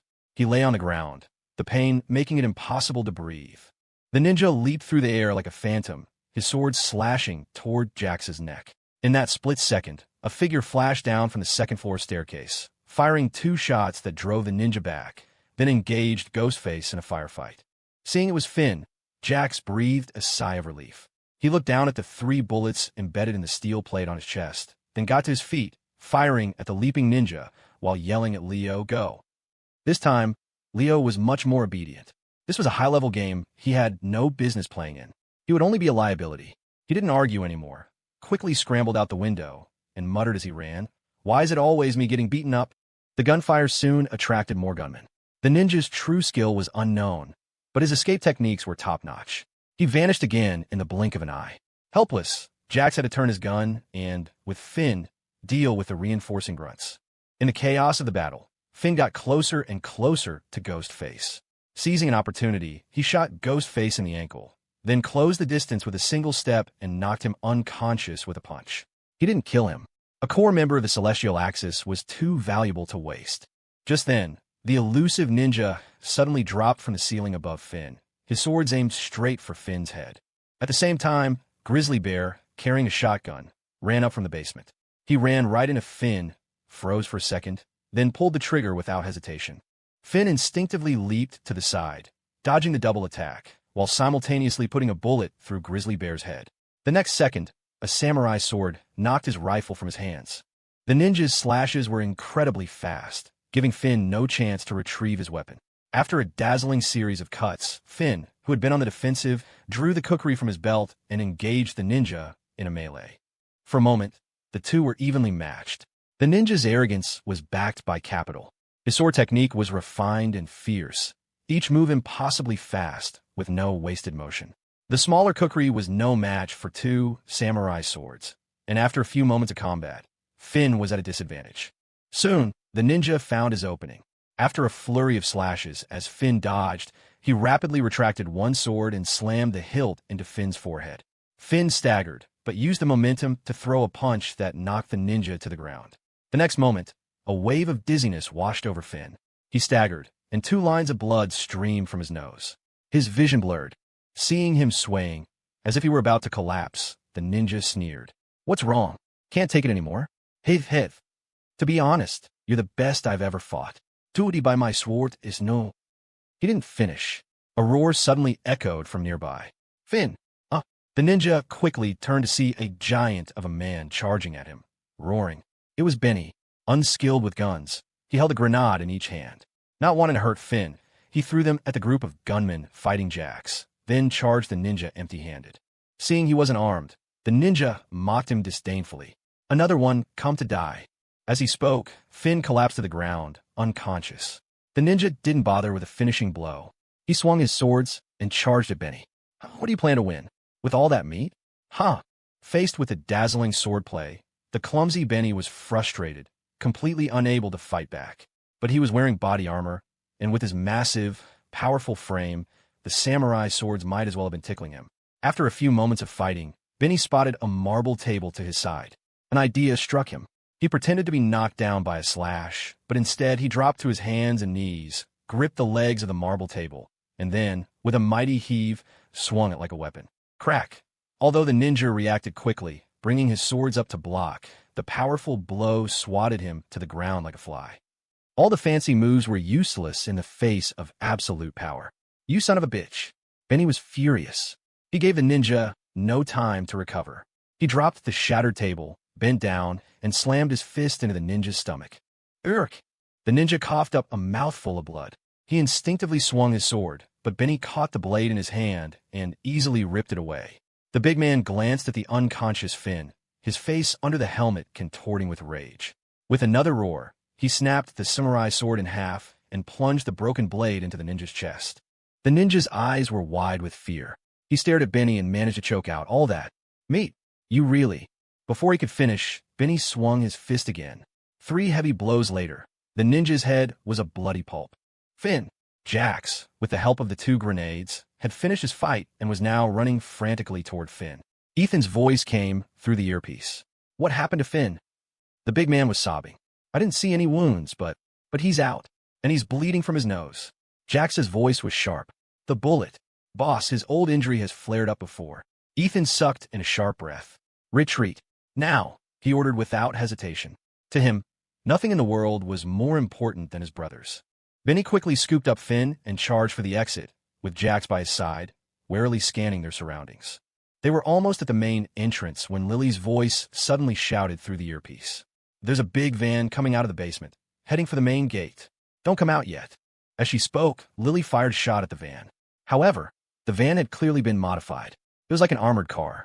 The sniper round ricocheted off harmlessly. Jax gestured for Benny to hide behind a pillar, while he crept to a window and carefully peeked outside. The van had parked sideways, blocking the main entrance. The next second, the side door slid open with a violent slam. When Jax saw what was inside, his eyes went wide. His heart stopped.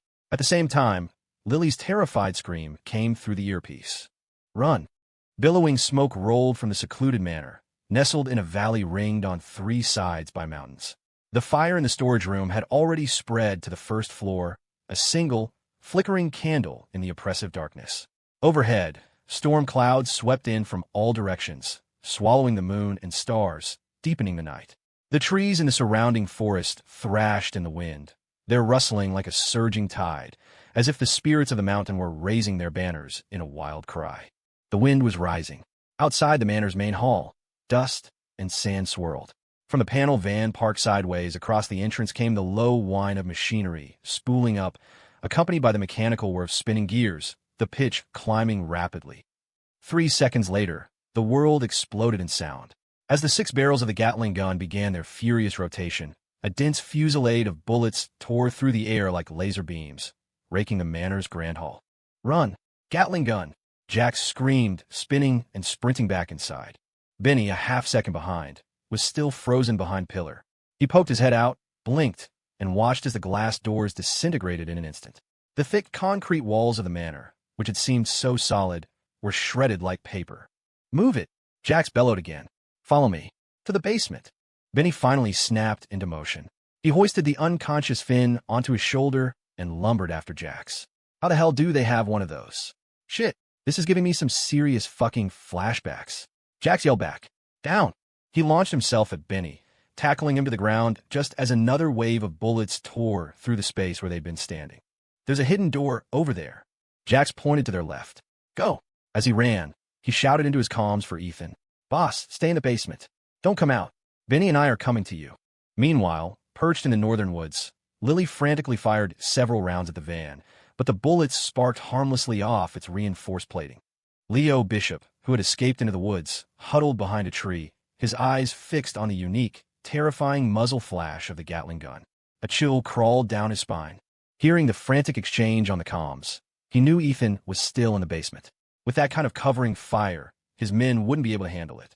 Besides, Ethan's strange, full-body trembling in the basement earlier, when he hadn't even been injured, had struck Leo as deeply wrong. He couldn't help but worry. He thought of how Ethan had helped him avenge Beanie of everything he had now. He'd gone from a petty crook, a nobody, to a local kingpin, a player. The East Side Syndicate, a dream that had once been impossibly distant, Ethan had handed it to him. He'd never felt like Ethan was just using him, but he'd never dared to hope Ethan saw him as a brother, either. In his heart, Ethan was simply a benefactor, a once-in-a-lifetime stroke of luck. The truth was, Ethan had long since considered him a brother. Otherwise, he wouldn't have risked his own neck tonight to save him. A fierce struggle raged within Leo. He clenched his fists. He might not be the best fighter, but he wasn't some damsel in distress who needed to be protected. Was he? Mr. Vance, he muttered, his mind made up. Old Leo's coming. He slipped from the tree-line, moving resolutely toward the war zone of the manor. Inside the van, a hulking man with a tiger head tattoo on his neck. Tiger Head gripped the Gatling's controls, his laughter wild and manic. Under the relentless barrage, the front of the manor was being systematically demolished. The immense power of the weapon came with immense recoil. The entire gun was bolted to the center of the van's chassis, and as it fired, the vehicle tilted precariously. The muscles in Tiger Head's arms were taut, veins bulging as he fought to keep the beast steady. On the passenger seat sat a power generator connected to the gun's rear. In the back of the van were several large ammo crates, each containing 12,000 rounds. It sounded like a lot, but at the Gatling's rate of fire, it would last 5 or 6 minutes at most. Inside the manor, the Celestial Axis gunmen, their communications jammed, had received no warning. They were caught completely off guard. 10 minutes earlier, after dropping White Fox at the safe house, Pig Mask had rushed to the armory, only to run into Tiger Head, who had just gotten there himself. Tiger Head, still shaken, said furiously, "I went to the second floor for backup and ran into that operative. He took out every single gunman up there by himself. If I hadn't run, I'd be dead right now." Hearing it was Ethan's team, Pig Mask felt a knot of dread. He hadn't faced them personally, but after the last 2 major clashes, he knew they were all battle-hardened professionals. The 2 squads of gunmen in the manor were no match for them. After a moment's thought, Pig Mask decided to go all in. He ordered Tiger Head to take the van with a heavy weapon and provide suppressing fire from the front. He himself slung another heavy rifle over his shoulder, planning to gather the remaining men for a coordinated pincer attack and to prevent friendly fire casualties. But with comms down, their only option was to synchronize their watches. The plan was simple. In 10 minutes, no matter what, Tiger Head would open fire. Even if it didn't kill Ethan's men, it would force them all into the basement. So now, the men Pig Mask had managed to gather were already in the basement, beginning their hunt for Ethan. Those he hadn't reached were left to the mercy of fate. Elsewhere, Benny and Jax, having narrowly escaped another volley of fire, dove through the hidden door leading to the basement. Once downstairs, they huddled at the bottom of the staircase. Jax immediately pulled out his phone to check Ethan's location. Benny laid Finn on the ground and shook him gently, his voice cracking. Finn, wake up. You're the Reaper, aren't you?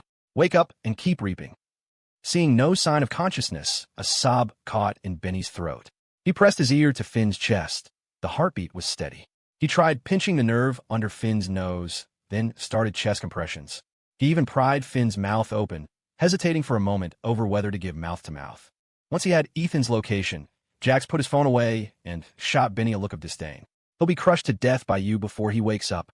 Get him on your back. We're finding the boss." Just as he finished speaking, Ethan's voice crackled over the comms. "What's Finn's condition?" Jax replied. "The nosebleed stopped, but he's not waking up." Ethan was silent for a moment, then said something strange. "Aren't you ready yet?" Benny and Jax exchanged a confused look, saying nothing. They knew Ethan wasn't talking to them. A few moments later, a panting, anxious, and guilty voice came over the comms. I'm almost at the firing position. This gun is so heavy. You guys started early, I couldn't keep up." "Hurry up," Ethan commanded, then switched back to Jax. "You two stay put. I'm coming to you. With that covering fire, their guys are probably all in the basement looking for us. You can't handle them while carrying Finn." He knew his brother's strengths and weaknesses. Benny had brute strength, but was clumsy with a gun. Jax's combat skills were the weakest of the group. In this situation, staying hidden was their best bet. The unexpected collapse of Finn, their all-powerful assassin, had effectively cut their combat strength in half. "Okay, boss. You be careful, too," Jax said, then used his phone to check the situation outside. The van had driven forward a short distance, stopped at a new angle, and the Gatling was once again firing at full tilt, giving them no chance to escape. Benny ground his teeth in frustration. "I should have practiced more with my rifle. If I brought the big one up the mountain, it would be doing some serious work right now." Jax rolled his eyes. "Great, what good does that do now?" He glanced around warily, his voice low. "I told you to find the boss. How did you end up back in the main hall?" Benny scratched his head, looking ashamed. "The directions on the phone. I'm not great with them. The boss is the little red dot, right? I was definitely heading for him, but he kept moving and, well, running around. I don't know how I ended up back on the first floor. Jack stared at him. The red dot is Finn, you idiot. The boss is yellow. Benny froze. Oh, that explains why I was moving so fast. 1 second on the second floor, the next on the first like a ghost. Jack sighed. I guess God was looking out for us. You blundered your way right into saving Finn. Benny's expression fell. He stared down at Finn in his arms and asked Jax, "You knew he was sick?" Jax's voice was somber. He said he wanted to wait until after this mission to tell the boss. A heavy silence fell between them. They knew that even though Finn hadn't been injured in the fight, his current condition was grim. After a moment, Benny clapped a hand on Jax's shoulder, forcing a weak smile. "It's okay. All 5 of us are getting out of this. Not one less." Jax nodded firmly. "Not one less. Put your helmet on. No more talking. Stay alert." Meanwhile, Ethan moved through the smoke-filled basement, the corridor behind him already engulfed in flames. He checked Jax's position on his phone and hurried in that direction. The basement was much larger than the manor above it, most of the space vast and empty. What the Celestial Axis had planned for such a massive underground complex, he couldn't imagine. Along the way, Ethan encountered several gunmen who had fled into the basement to escape the Gatling gun. He dispatched them easily. Then, at a corner, through the shifting haze, he saw it again, the face of the Joker. Ethan was in a dark hallway. The fire had knocked out the power, and the wall sconces were dead. While his night vision goggles helped him suppress his psychological triggers, the sight of the Joker still sent a jolt of tension through his entire body. Fortunately, he had 4 flashbangs left. If you can't change a weakness, you find a way to prevent it from being exposed. Without hesitation, Ethan tossed a flashbang in the Joker's direction. He averted his eyes from the brilliant flash, then charged forward, rifle raised. But the Joker had vanished again, without a trace. Ethan's mind was on Finn. He had no time to deal with his old nemesis now. Since the path was clear, he continued toward Jax. He had only taken a few steps, however, when the Joker flickered past him again. "Good boy, ha-ha. You're smarter than you used to be. Ha-ha-ha." The Joker's mocking, sinister laughter suddenly filled the basement. It wasn't loud enough for Jax to hear directly, but through the comms, both he and Benny heard it clearly. "Boss," they yelled in unison. Ethan fired a few rounds into the darkness. "Stay put. I'll handle him." Benny was frantic, but one look at Finn in his arms, and he didn't dare move. "Benny, I'm one of the boss," Jax said, grabbing his wrist. "You get Finn out of here. No matter what, get Finn out first. Don't come here." Ethan's voice was sharp. "You both leave. Don't expose your position yet." Benny, gritting his teeth, made up an excuse. "Boss, let Jax help you. These guys have a Gatling. Who knows if they have a Barrett too? You can't handle that alone. How about Finn? We haven't been spotted. We're safe." As he spoke, Jax's thermal imaging suddenly picked up 5 figures ahead of them. The figures seemed to spot them at the same time and stopped. One of them bizarrely dropped to the ground. Having seen his share of firefights, Jax reacted instantly. A man dropping to the ground like that meant one thing: heavy weapon. "Move!" The word had barely left his mouth when a deafening boom echoed from a distance. Simultaneously, Jax shoved Benny with all his might. A split second later, the wall in front of them exploded, a massive hole punched clean through it. Jax sucked in a sharp breath. "Fuck, they really do have a Barrett." In his shock, he grabbed Benny and started running. Hearing the commotion, Ethan ducked into an empty room and pressed his comm. "What's your status?" Benny shouted. "We're okay. Son of a bitch. I'm going to toss a few grenades and blow him to hell." Another unique, thunderous boom of the Barrett followed. Ethan's heart seized. He yelled into his comm, his voice strained. "Aren't you ready yet?" A moment later, the same breathless, panting, and surprisingly delicate voice replied. "Mr. Vance, I'm here. I'm assembling the gun now." "Benny, Jax, run upstairs. Get out." Ethan roared. He pulled a flashbang, threw it down the hallway ahead, and charged out after it. "Oh, you're probably not going to make it out, ha-ha." The Joker, hiding in the shadows, taunted him as they exchanged a furious volley of fire. Upstairs, Pig Mask, holding the Barrett, had just fired 2 rounds when he saw 4 or 5 grenades arcing toward him. He scrambled for cover. After the explosions, he dropped back down, peering through the Barrett's thermal scope for his prey, only to find they had already run up the stairs. "Let's see where you run now," Pig Mask sneered. He picked up his rifle and casually followed. A Gatling gun was waiting for them upstairs. These 2 were trapped. Sure enough, when Benny and Jax reached the top of the stairs, the Gatling was coincidentally raking their position, the hidden door already splintered. They huddled back, not daring to show their heads. What now? Benny panicked. Jack saw Pig Mask and his men getting closer. Any grenades left? Benny shook his head. Threw them all just now. Jax was speechless. Then we wait. Wait. Benny was confused, but then he understood. He yelled into the comms, "Hurry up." In the southern woods, the petite figure who had been carrying the cello case had now assembled the massive weapon inside. Sweating, she struggled to control her breathing as she placed a thick towel on her right shoulder. Then, she leaned down, embracing a rifle that was longer than she was tall, and aimed at the panel van. In the basement, Pig Mask, likely afraid of more grenades, didn't advance. Instead, he found a firing angle and squeezed off 2 more shots. The bullets tore through a wall and slammed into the staircase. Benny and Jax's hearts were in their throats. They were trapped. With the Barrett's power, the staircase would be destroyed in another 3 shots at most. Outside the manor, a thick layer of spent casings littered the ground beneath the van. The Gatling's barrels were glowing red. Tiger Head, relentless, seemed determined to fire until every last bullet was gone, laughing maniacally, having the time of his life. Boom! Pig Mask fired his 4th shot from the basement. The concrete stairs began to crack. Just then, 2 deafening reports echoed from the southern woods. Boom! Boom! The next second, the heavily armored panel van exploded from the middle, torn in 2. Tiger Head was caught completely by surprise. By the time he realized what had happened, he had been thrown several yards, his left leg still in the wreckage of the van. He stared, dumbfounded, at the armored car he had personally modified, now a heap of twisted metal. He turned his head slowly, looking toward the southern woods, and muttered in disbelief, "South African cannon." With another shot, Tiger Head was vaporized into a red mist.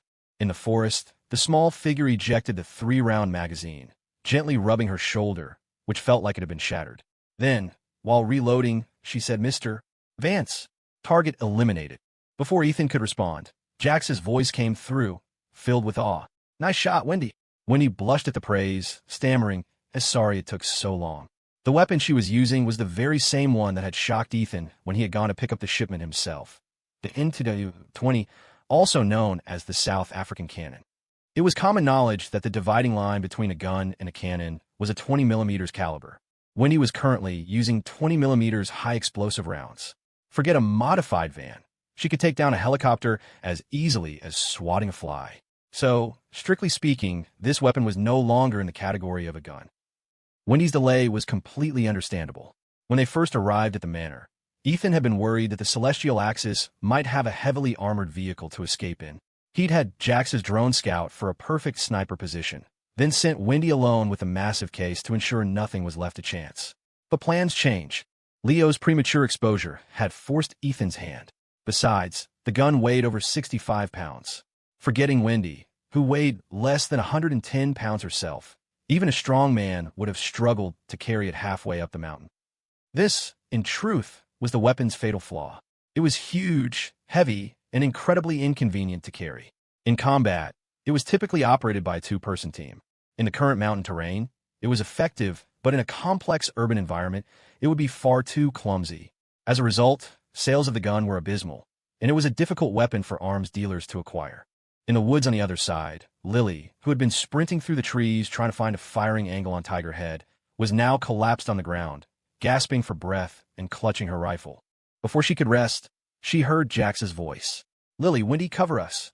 Lily didn't dare hesitate. She wiped the sweat from her face, repositioned herself, and was instantly back in combat mode. Pig Mask, seeing his prey escape and the gunfire outside abruptly stop, assumed Tiger Head was just changing ammo boxes, allowing them to slip away. He was furious. He led his men in a hurried pursuit. He knew there was a sniper in the northern woods, so he circled around to the south. Before he could even spot his targets, he was stunned to see that the van with the Gatling gun had been blown to smithereens. As he stood there, dumbfounded, a deafening shot rang out from the southern woods. The gunman next to him was instantly vaporized, not even a bone fragment left. The wall behind him was punched through with a massive hole. The bloody, terrifying scene shocked everyone present. Pig Mask was the first to react, diving back into the hall with his Barrett. A second later, another shot came. Boom! The remaining 2 gunmen, splattered with blood and gore as if a bucket of red paint had been dumped on their heads, were gripped by a primal fear. They scrambled frantically into the hall. In the forest, Winnie worked the bolt and calmly fired again. The bullet tore through the wall and hit one of the gunmen who had just run inside, instantly turning him to dust. The two walls behind him were also pierced. South African cannon. Pig Mask fled in terror, making a beeline for the basement, with no thought of fighting back. Being familiar with firearms, he knew what that weapon was. It could tear through several walls with ease. It was a strike from another dimension. Other than the basement, there was nowhere to hide. The tide of the battle had completely turned. The surviving gunman's legs went weak with fear. He stumbled and fell after a few steps, and without even catching his breath, he scrambled and crawled into the hidden door to the basement. In reality, it wasn't that he was lucky. It was that the cannon's magazine only held 3 rounds. Wendy, her feet braced firmly against a large tree, winced after firing the 3rd shot. She raised a hand to her right shoulder, which seemed to have gone numb with pain. Despite the NTW-20's combination of hydraulic and pneumatic dampers and its massive dual-baffle muzzle brake, the recoil was still horrific, far beyond what an ordinary person could endure. Seeing that her opponent was using the notorious prince of rifles, the Barrett M82, Wendy breathed a sigh of relief. She took the 14.5mm barrel and bolt assembly from the case, and, in less than a minute, had switched to the smaller caliber. Though 14.5mm and the Barrett's 12.7mm didn't sound that different, its power was still more than double the Barrett's. It was more than enough. No need to torture herself with a larger caliber. A few moments later, Benny and Jax escaped into the woods. Benny put Finn down and said, "Jax, you watch him. I'm going in to find the boss." Jax didn't hesitate. He nodded and said, "Leave one alive." Then he hoisted Finn onto his back and ran toward his computer setup. Though Finn had left one survivor earlier, given the Gatling's firepower, Ghostface was likely already mincemeat. After reaching his computer, Jax monitored the surrounding area while pulling out his phone to call Milo. But Milo's phone went unanswered. He had no choice but to send a text. "Finn's in trouble. Get back ASAP." After sending the message, Jax remembered Leo Bishop. He keyed his comm. "Leo, where are you?" "Leo?" At that moment, Leo had already slipped into the main hall.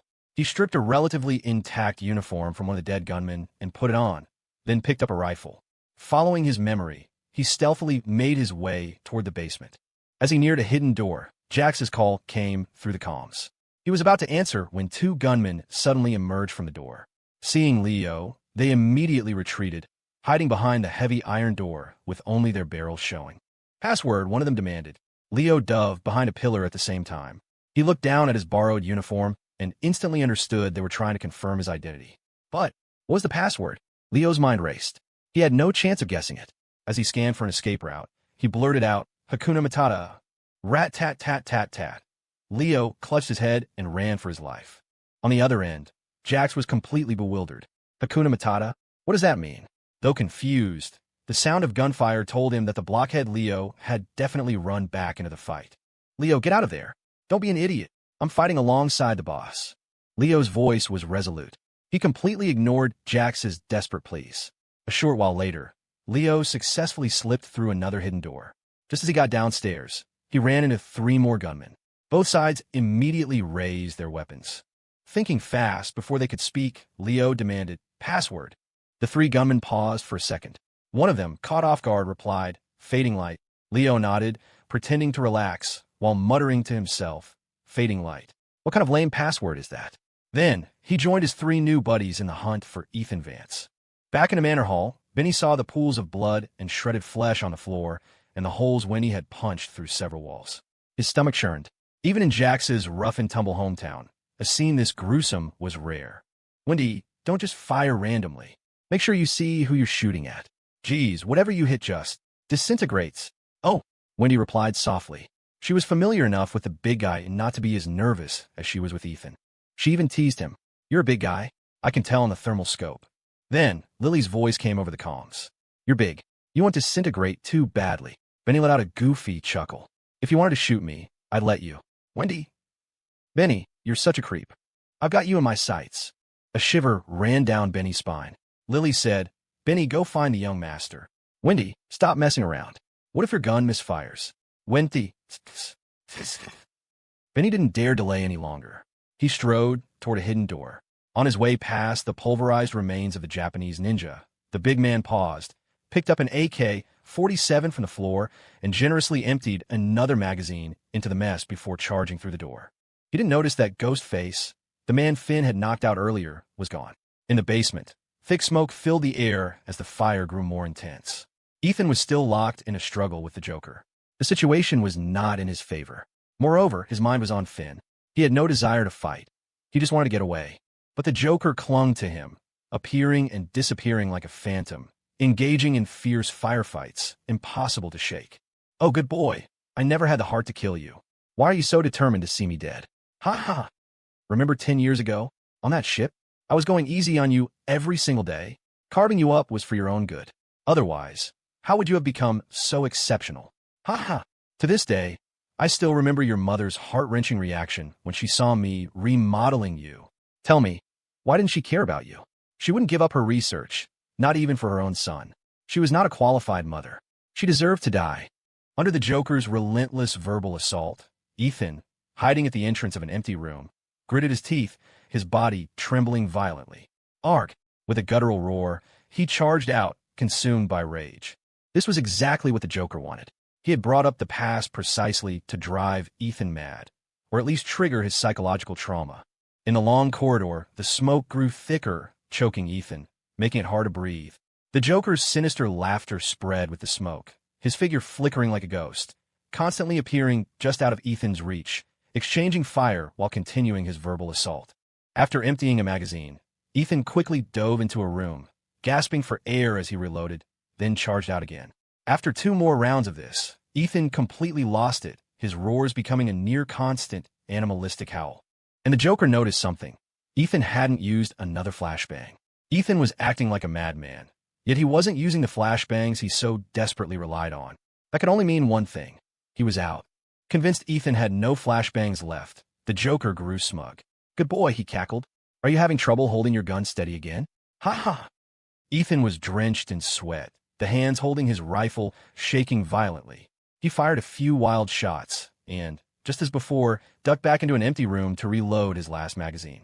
However, the moment he charged out, the Joker suddenly appeared right in front of him. Rat-tat-tat. Their movements were identical. They pushed each other's barrels down and fired simultaneously.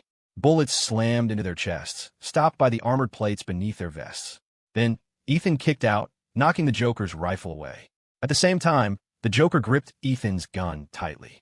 After a brief struggle, both were disarmed. Without hesitation, they engaged in brutal hand-to-hand combat. Though not as skilled as Finn, Ethan's fighting was decent, each blow aimed at a vital point. But the Joker was no amateur. His offense and defense were well-balanced, his movements fluid. However, the unfavorable environment, combined with the Joker's incessant taunts, pushed Ethan's psychological condition to the brink. His trembling grew more intense. A moment later, the Joker saw his chance. He leaped, driving his knees successively into Ethan's chest, then followed with a kick that sent Ethan flying into a nearby room. The Joker immediately bent over, gasping for air for a few moments, then calmly walked toward the room. Ethan finally had a chance to breathe. He didn't rush to get up.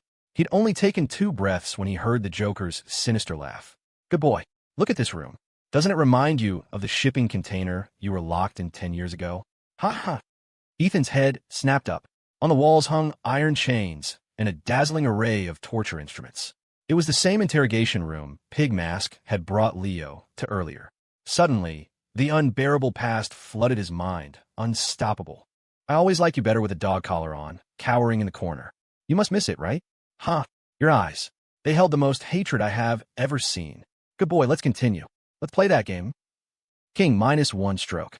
What does that spell? The words were like a curse. Ethan's body went rigid. The Joker stood in the doorway, slowly pulling a scalpel from his pocket. He removed the cover and looked at Ethan, smiling sinisterly. "Answer me. King -1 stroke. What does that spell?" Ethan trembled, desperately trying to shuffle backward. He involuntarily forced out a word. "Dirt." The Joker was extremely pleased. He tilted his head, glanced at the fire in the corridor, then turned back, his smile twisted. "Very good. Let's continue. We probably have another 5 minutes to play. Hehehe. Minus another stroke. What does that spell?" "Dirt." Ethan gritted his back teeth, barely squeezing out the word. "Oh, so simple, and yet you got it wrong." The Joker stepped into the room. "Are you ready for your punishment?" Ha! His laugh was cut short. The psychopath suddenly heard a faint sound, like the pin of a grenade being pulled. At the same time, Ethan forced 3 words through his teeth. Dirt on you. The Joker's heart seized. But before he could react, Ethan threw the flashbang in his face, simultaneously tucking his head into his chest, turning his back to the Joker, squeezing his eyes shut, and clamping his hands over his ears. The Joker also spun around frantically, but he had only taken 1 step when, bang! Though flashbang has little explosive power, its extraordinary brightness can cause temporary blindness even through closed eyelids, especially when wearing night vision goggles. To put it in perspective, the light from welding is already impossible to look at directly. A flashbang is 1,000 times brighter. Its light can easily penetrate eyelids. And the piercing shriek of the explosion isn't something you can block just by covering your ears. Your eardrums could still rupture. Therefore, despite being prepared, Ethan was still dizzy and disoriented. He waited 2 or 3 seconds before turning around to look at the doorway. The Joker was lying on the floor, just outside, hands clamped over his ears. After another 2 seconds, Ethan could faintly hear his agonized moans. Earlier, seeing the Joker playing hit-and-run tactics, Ethan knew he wasn't completely confident he could win. He was trying to exhaust Ethan's flashbangs first. So, Ethan had saved one for a rainy day. And when the Joker started his verbal assault, Ethan immediately realized his malicious intent. The fire was raging, and the Joker couldn't afford to drag it out any longer. Likewise, Ethan didn't want to be burned alive. He decided to play along, pretending to lose his mind and charging out, the last flashbang tucked into his pant leg. He relied on his night vision goggles, forcing himself to suppress his psychological trauma as he exchanged fire. He knew he couldn't use this lifeline unless absolutely necessary. And the Joker, as expected, fell for it. Thinking Ethan was out of flashbangs, he showed himself, wanted to end the fight quickly, only to walk right into Ethan's trap. In truth, Ethan had miscalculated slightly. He hadn't expected the Joker to get so close so quietly, nor had he expected him to be such a skilled fighter, to the point where he was truly pushed to the edge of a breakdown. But just as the memories of the past assaulted his psyche, his wife's words echoed in his mind. You're a married man now. Think about me for a change. The words were like a beam of light, suddenly piercing the darkness that enveloped his heart. Following them were memories of Isabel under the moonlight, her abrupt, I love you, hubby, and her strings of shameless bastard and disgusting pig. Gradually, the memories of the past were replaced by images of their time together. The shadows in his heart were driven back, inch by inch. People often ask why you squint and smile when you see someone you love. The truth is, the person you love is your light. Looking at them is like basking in soft sunlight. You can't help but squint and smile. After catching his breath, the much-tormented young master picked up the scalpel from the floor and walked calmly toward the nemesis who had tormented him. The flashbang had gone off almost right behind the Joker's head. 10 seconds had passed, but his mind was still a blank. The searing white light in his eyes was fading, replaced by complete blackness. He couldn't see a thing. Blood trickled steadily from both ears. Just as he regained some consciousness and reached for his night vision goggles, a foot slammed down on the back of his neck. Hey, you dog. Ethan's lips curled into a smile. I'm on a tight schedule, but I don't mind. Sparing a minute to play a game with you. King -1 stroke. What does that spell? The Joker's hearing was severely damaged. Ethan's voice sounded muffled and distant. As his senses slowly returned, his groans stopped. Feeling the foot on his neck, he reflexively reached up to grab Ethan's ankle, trying to pull him down. But he was no longer in control. Ethan, quick as a flash, bent down, and the sharp scalpel sliced across the Joker's hand, neatly severing the tips of 3 fingers. Answer me. King -1 stroke. What does that spell? The Joker didn't scream in agony, as one would expect. Instead, he let out a twisted, maniacal laugh. Ethan clenched his fist and kicked him in the face, then slashed again, this time severing the palm of the Joker's other hand. The Joker's mask was kicked off, revealing a soft, effeminate face of a man in his 40s. If not for the trademark hawk-like eyes, Ethan wouldn't have believed this was the Joker's true face. He looked almost delicate. But strangely, the Joker seemed to feel none of the unbearable pain, and his laughter continued unabated. Good boy, you're truly magnificent, ha ha ha. But you're probably going to be disappointed. I can't feel pain. Ha ha. To die at the hands of my good boy, I have no regrets. Ha ha. The psychologically twisted, utterly depraved monster, who had cut himself for fun, truly couldn't feel pain. His earlier groans were merely from the dizziness. Ethan frowned. The Joker's relaxed expression couldn't be faked. It made him think of an extremely rare condition, congenital analgesia. Suddenly, Ethan lost interest. His brothers were waiting, and the fire was getting worse. There was no more time to waste. He cleanly severed the Joker's tendons in his arms and legs, then kicked him hard in the neck. The Joker passed out instantly, his expression peaceful and serene, like an old man napping in his armchair. Just then, Benny's voice came over the comms. "Boss, you got him?" "Yeah." Ethan squatted down, catching his breath. "Get upstairs. Don't come back here." "Oh." At that moment, Benny was completely lost in the basement. It wasn't that he couldn't figure out the directions. The fire was so intense that many passages were blocked. A moment ago, hearing his boss losing to the Joker, he had panicked and, after running in circles, now couldn't even find his way back. He had no choice but to wander aimlessly like a headless chicken, desperately searching for an exit. As luck would have it, after a short while of wandering, this big lug stumbled upon the Celestial Axis's safe house. Of course, he didn't know the dimly lit room ahead was the safe house. He just saw 3 figures on his thermal imaging, 2 inside the room, 1 guarding the door. Benny was delighted. He figured he could just grab one of them, make them lead him out, and kill 2 birds with 1 stone. With that thought, he crept forward. The gunman guarding the safe house was the same one who had narrowly escaped Wendy's cannon fire. He was still trembling, lost in fear, his guard completely down. Inside the safe house, Pig Mask was frantically helping White Fox change into a new bulletproof vest. Although he knew a vest was as useless as cardboard against the South African cannon, all he could do now was hope for a miracle. "Clara, I'll cover you. Once you're out, run for the northern woods. Don't wait for me. Just run as far as you can." He knew the cannon was in the south, while the north only had a light sniper rifle. He had his Barrett. It would be enough to hold them off. Even if he couldn't take out the sniper, he could buy White Fox time. As for himself, he held little hope of escape. And even if he did, he couldn't face the director who had saved him and always valued him so highly. White Fox, who was called Clara, had clearly never been in such a tense situation. Her hands were shaking so badly, she couldn't even do up the buckles. Though she had sensed something was wrong earlier, learning that the Celestial Axis had truly been defeated was still hard to believe. "Are we going to make it out?" Pig Mask helped her with the buckles, then pulled her into a tight embrace. "Clara, I will protect you and our child, even if it costs me my life." "Don't you dare say that." Tears streamed from under White Fox's mask. Pig Mask couldn't afford a delay. This was no time for sentimentality. He kissed her on the neck and said, "Let's go. Stay close to me." With that, Pig Mask grabbed his Barrett and, while reloading, walked toward the heavy steel door. He entered the code, and the door slid open, but the gunman who had been standing guard was gone. Pig Mask immediately knew something was wrong. But before he could react, a massive hand shot out from the left of the doorway and clamped down on his rifle. A mocking voice followed. "Grandpa Benny has been waiting for you." As Pig Mask instinctively tried to fire, he felt the gun being violently yanked outward. Since his hands were gripping the rifle tightly, his entire body was pulled through the doorway. The next second, a fist the size of a frying pan whistled toward him, smashing into his stomach. Thud! With a sickening sound, a spray of blood erupted from Pig Mask's mouth. His hands let go of the rifle, and he was sent flying backward into the safe house. White Fox's mind went blank. When she came to, she saw a colossal figure walking through the door. She let out a terrified scream and stumbled backward. Benny glanced at her. Seeing she was an unarmed woman, he paid her no mind.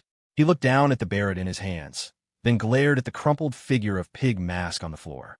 "So, you were the son of a bitch chasing me earlier." "Humph." With a cold snort, Benny strode forward, carrying the rifle, and brutally slammed the butt into Pig Mask's face. In a single blow, the night vision goggles shattered, and Pig Mask was knocked unconscious. Benny paused, muttering to himself, "That's all you got? Man." After a moment of disappointment, he lifted Pig Mask with one hand, like a sack of potatoes, and began slamming him against the wall, venting his anger, but also making sure Pig Mask was truly out of commission. He had to leave him alive, after all, and couldn't have the pig-headed bastard faking it and causing trouble later. White Fox stared, horrified, at the monster-like giant before her. With a scream, she charged forward, pummeling Benny with her fists and feet. "Let him go! Let him go!" Benny, feeling nothing more than a mild annoyance, continued to work on his arm strength, slamming Pig Mask against the wall 5 or 6 more times before stopping. The next moment, he brutally snapped one of Pig Mask's arms. Crack! The sharp sound of the elbow joint breaking sent White Fox into a fit of hysterical sobs. The pain jolted Pig Mask awake, and he let out a blood-curdling, pig-like squeal. "Oh, so you were faking it, you bastard," Benny cursed, then resumed his wall-slamming exercise. After just a couple more hits, Pig Mask was unconscious again. Benny then turned to the sobbing, scratching, and punching White Fox. He mumbled, "I don't usually hit women." White Fox glared at him with pure hatred, as if she wanted to eat him alive. However, Benny, who had just claimed he didn't hit women, suddenly slapped her across the face, effortlessly knocking her to the ground. "You people mess with my boss. So forget women. If you were a kitten or a puppy, Grandpa Benny would still beat the crap out of you." With that, he raised his foot to stomp on her stomach. White Fox's eyes went wide. She waved her hands frantically, begging, "I'm begging you, I'm pregnant." Benny's raised foot froze. He stared for a moment.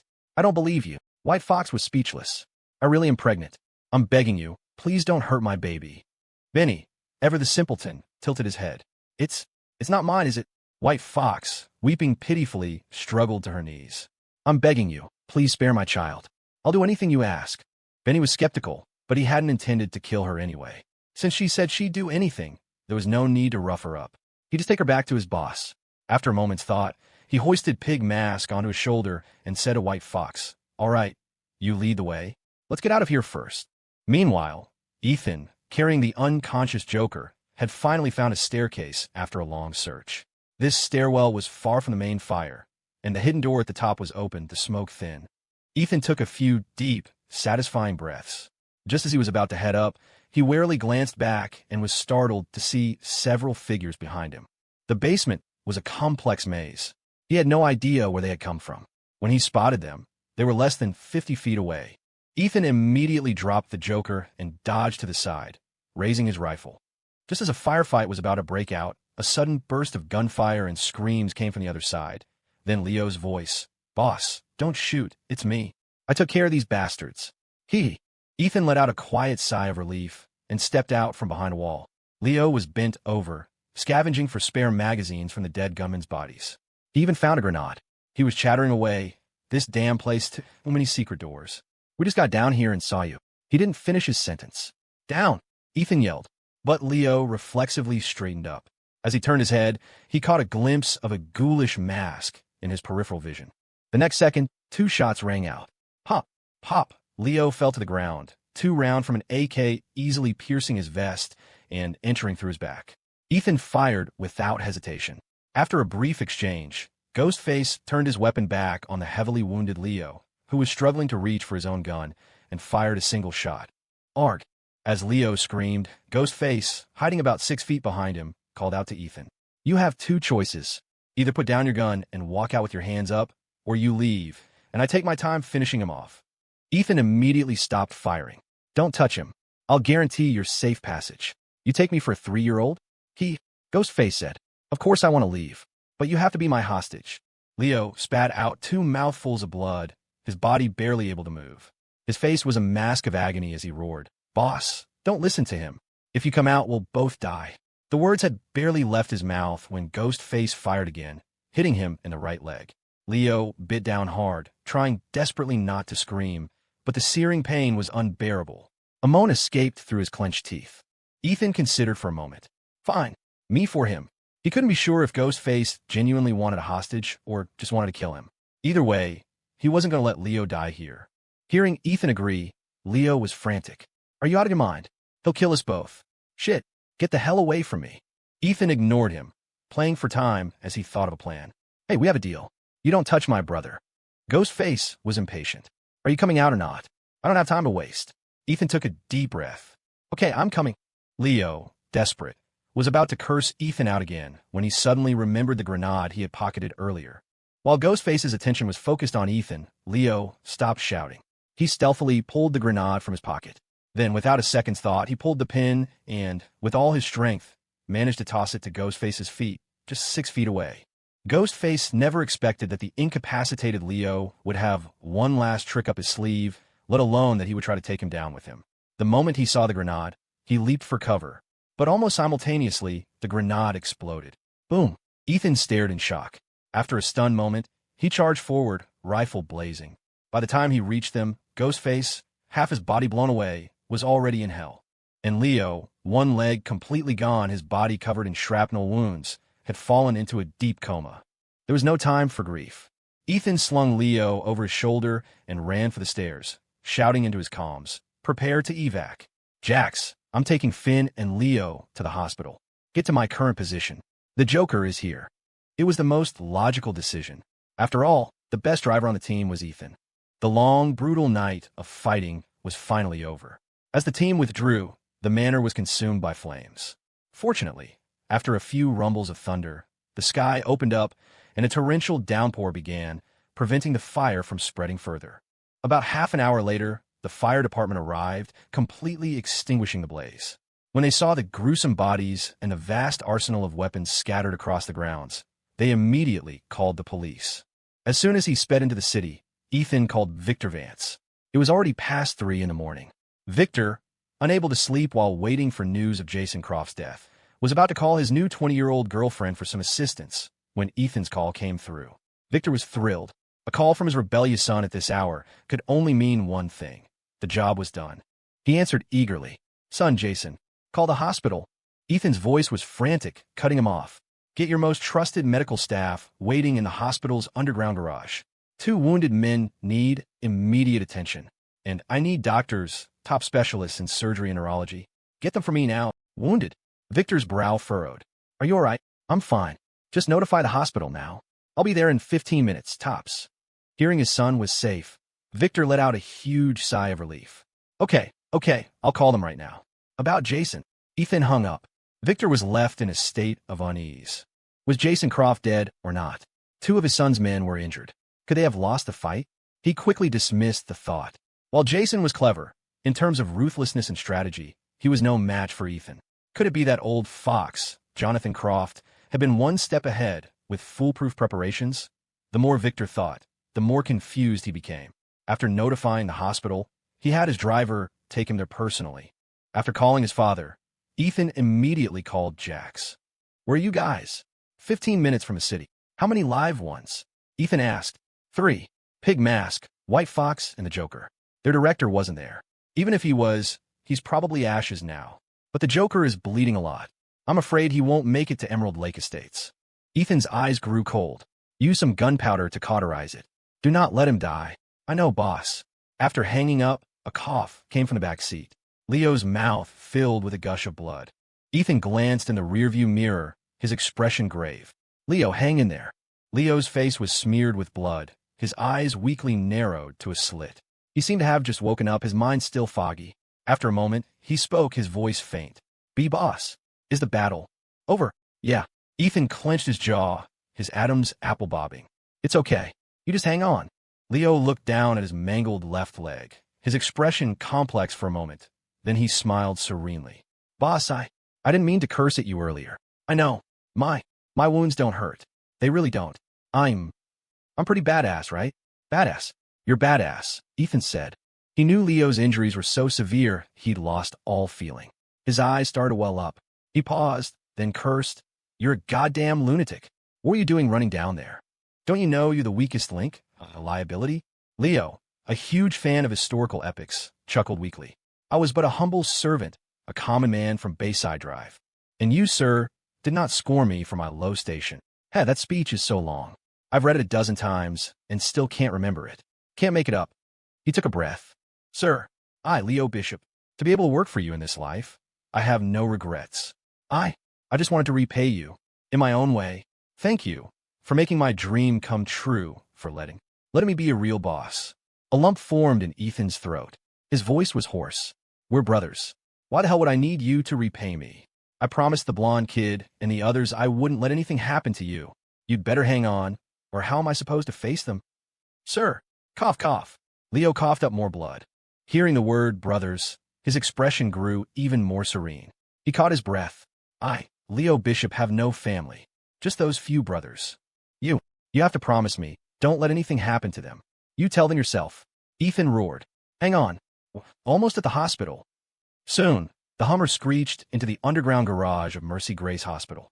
Medical staff, already waiting, rushed the 2 wounded men onto stretchers and up the elevator. Leo was taken immediately into surgery, while Finn was sent to neurology for a series of scans. Ethan stood alone in the empty corridor, somewhat at a loss. He stood there dazed for a long while before going to the restroom to wash the blood off himself. About 20 minutes later, the neurology specialist Victor had called arrived in a hurry. Ethan, waiting in the hallway, rushed to meet him. "Doctor, I'm so sorry to bother you this late." The specialist waved his hand. "I'm a doctor. Saving lives is my duty. Don't get agitated. Let me see the patient's condition." "Thank you." Ethan's heart was suspended by a thread, a sharp, stabbing pain. He knew this day would come for Finn, but he never thought it would be so sudden. During the battle, he'd heard Jack say that Finn had had these episodes before. He hadn't told him because he didn't want to delay his revenge plans. Finn was always like that, keeping everything about himself locked away, never showing joy or sorrow. He had long known his fate, had long been at peace with it. But in truth, he didn't love killing. He was just good at it. Tucked within every page of his Bible was a confession of his sins, but he never prayed for himself. In the end, he didn't think he was a good person. He thought he belonged in hell. Though life and death were fated, in the time between, he would do everything in his power to do what he felt he had to, regardless of good or evil, right or wrong. Ethan was lost in thought, his breathing heavy. He called Milo twice more, but there was no answer. Like Jack's, he sent a text. "Finn's in trouble. Get back ASAP." He paced the corridor for nearly half an hour when Dylan, the blonde kid, suddenly called. Earlier, when Ethan and Finn had moved out, Jax had notified Dylan, telling him to take Rosie and tie her up at Emerald Lake Estates to await their triumphant return. It seemed they had just gotten back. "Boss, congratulations. I saw Benny and Jax brought back a few live ones. We won big this time, right?" "Huh. So where's Leo? Is he with you?" "Man, he gets all the fun. I just get yelled at and beat up. I'm going to have a word with him about that."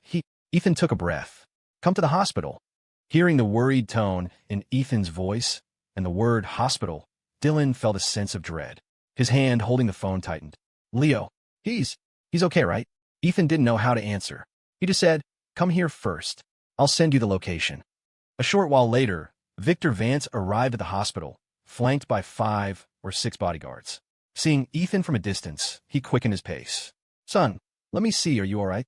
Ethan shook his head silently. Victor circled his son, then let out a sharp, turbid breath. Good that you're all right. That Jason Croft, he's taken care of, right?" To him, as long as his son was safe, nothing else mattered. Ethan's face was grim. He answered absently. Victor's anxious heart finally settled. He slapped his thigh. "Excellent. That old thief Jonathan Croft has been biding his time for years. It's about time he came out to stretch his legs." He laughed smugly for a moment. Then, seeing his son's expression darken, he cleared his throat and sobered up.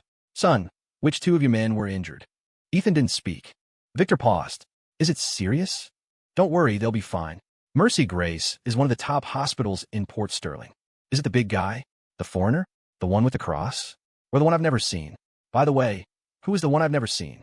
Son, you have to tell me." "Victor." Ethan suddenly looked up at him. Victor laughed dryly, waving his hand. I won't pry, But Ethan unexpectedly said, "I found the Celestial Axis's base." Victor was stunned. "What?"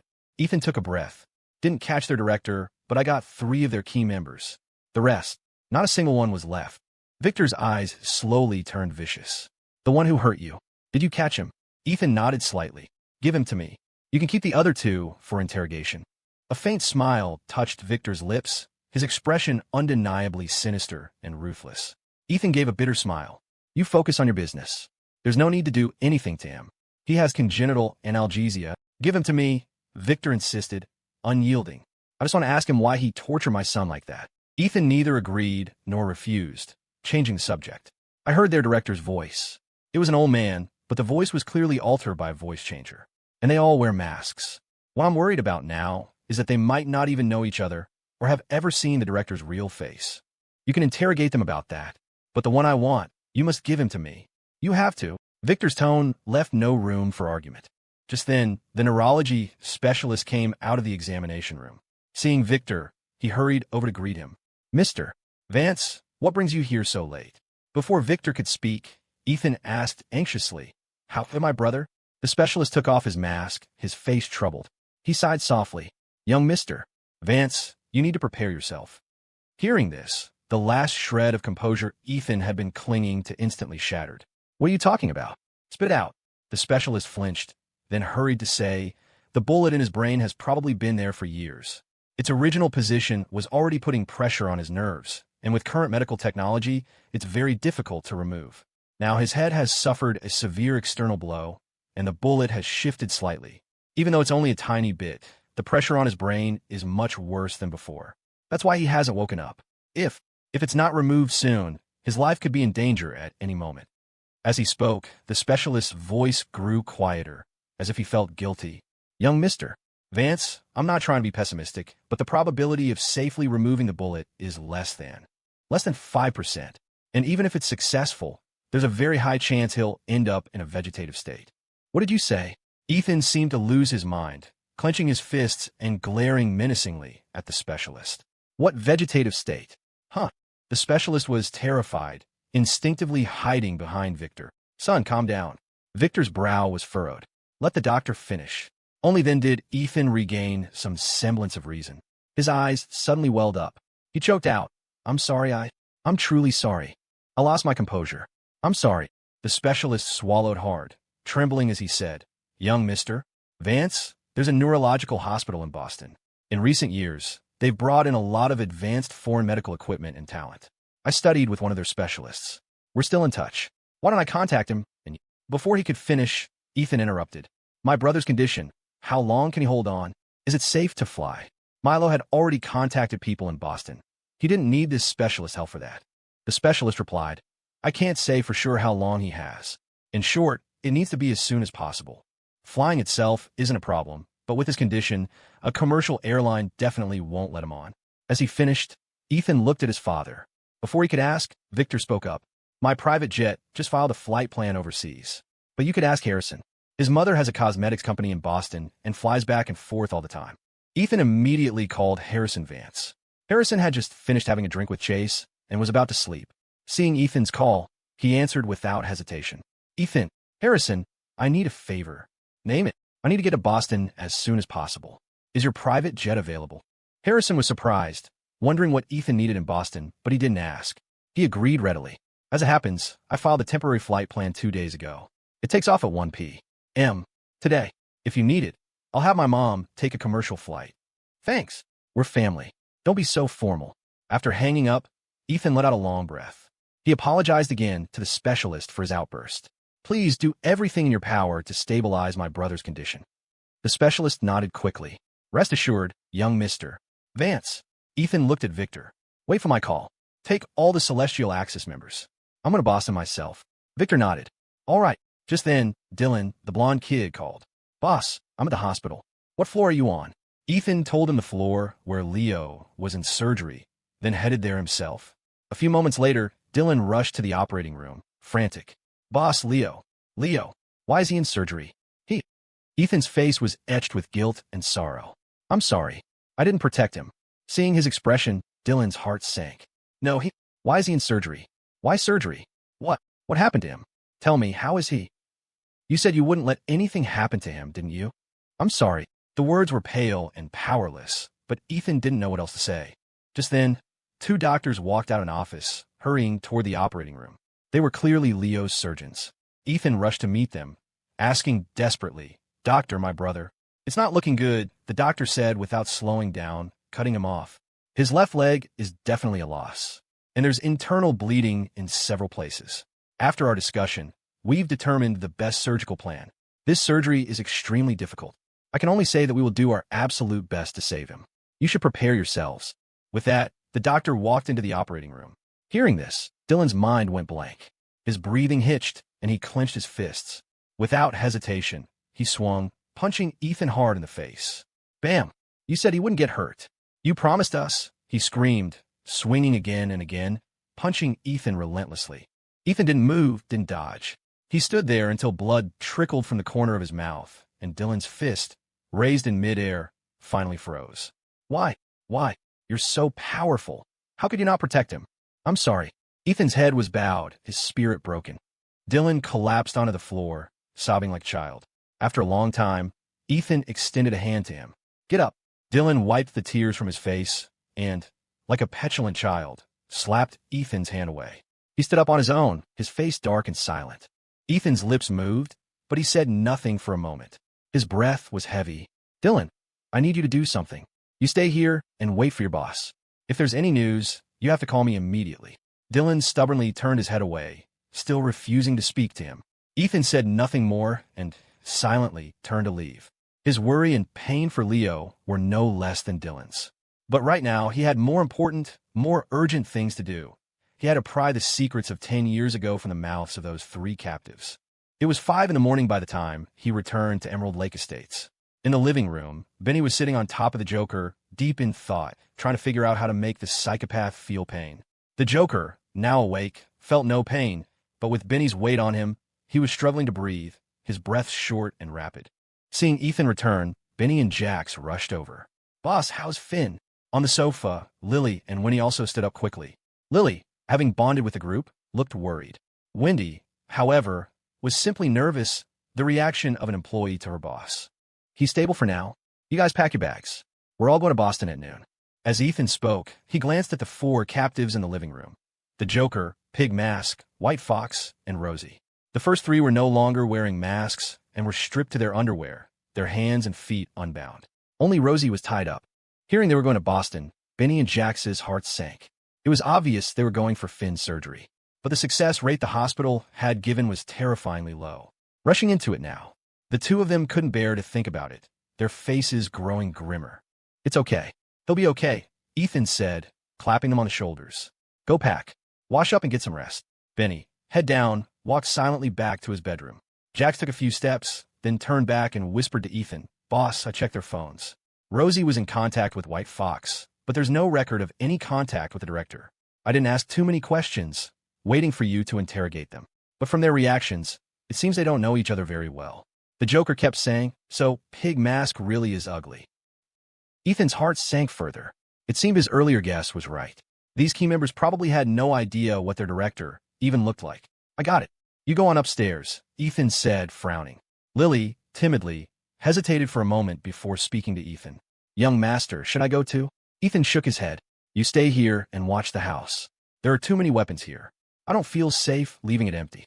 "Oh." Lily looked a little disappointed. She paused, then said, "Then I'll go find you some clothes. You can change after your shower." "Okay," Ethan replied, then looked at Wendy. She was nervously picking at her fingers, looking uncomfortable. Previously, when Ethan had visited his father-in-law in prison, he had asked him if Isabel had another Lily by her side. Arthur Thorne had shaken his head like a bobblehead doll, insisting there was no one, no matter how Ethan prodded or hinted. But how could Ethan believe him? It made sense. If Arthur could so generously lend a treasure like Lily to Victor Vance, how could he not leave an even better treasure to protect his own precious daughter? That's why Ethan had staged the breaking the cup test in Isabel's office. He had pretended to accidentally knock over a cup. Though his back was to Wendy, he had a clear view in the reflection of the glass bookshelf. The girl, who had been tidying the desk, had instinctively reached out to catch the falling cup, her movements swift and agile. She had caught it securely before even looking at her hand. Without professional training, how was that possible? Later, Ethan had casually asked Isabel about it. Isabel told him that the Thorne family had sponsored Wendy since junior high. After graduating from college, she had joined Elysian Media. Though her grades were poor and she'd gone to a second-rate university, Arthur had arranged a job for her, so Isabel hadn't said much. Besides, Wendy was obedient and made a competent assistant. This only confirmed Ethan's suspicions. The key was Lily alone was a priceless asset. For Wendy to be the one left by Isabel's side, she had to be even more capable than Lily. So, how could a bandit like him not try to steal her away? He had used a simple trick, invoking Arthur's name, and in a few words had tricked Wendy into confessing everything herself. It turned out that Wendy's parents had died when she was very young. She had lived with her uncle, but when she was 6, her aunt had sold her to human traffickers. The traffickers had brought her to the gilded metropolis of Port Sterling and taught her to beg on the streets. Perhaps because the girl was so adorable, she brought in a lot of money every day. The traffickers never sold her on, keeping her as their little cash cow. Speaking of traffickers, one couldn't help but curse them. Those parentless, soulless beasts, lower than pigs and dogs. If their ancestral graves weren't buried in a cesspool, how could they have been possessed to commit such heinous acts, condemned by heaven and man alike? But heaven has eyes. On a rainy night, the trafficker, full from a good meal, looked out from a restaurant at the shivering Wendy huddled under the eaves. In a rare moment of kindness, he bought her a bowl of egg fried rice. Usually, the girl only got to eat stale bread and garlic. After all, the more malnourished she looked, the more money she could beg. But on the way back, the trafficker accidentally stumbled into the street and was hit by a speeding Mercedes, which then ran him over. He died on the spot, his intestines splattered across the road. Sitting in the back of the Mercedes was Arthur Thorne. Seeing he had killed someone, the driver was panicked and helpless. But Arthur looked on with a complex and strange expression at the little girl on the sidewalk, who was wolfing down the fried rice in the disposable container with her bare hands. His expression was deeply intriguing. He had seen it clearly. A moment ago, it was this little girl who had, with all her might, pushed the drunk man next to her from the sidewalk into the street, causing the tragic accident. Later, while dealing with the accident, he learned of Wendy's plight and took her in, training her. But in the beginning, Wendy didn't handle guns. Arthur just had her learn some basic self-defense and focus on her studies. It was only later, when Lily, the goddess of guns, came to the Thorne family, that things changed. The two girls were the same age and had similarly tragic pasts. They became like sisters in just a few days. So Arthur had her learn to shoot as well. She was hopeless at her studies anyway, and despite her small, slender frame, her strength was no less than a man's. She was perfect for a bodyguard.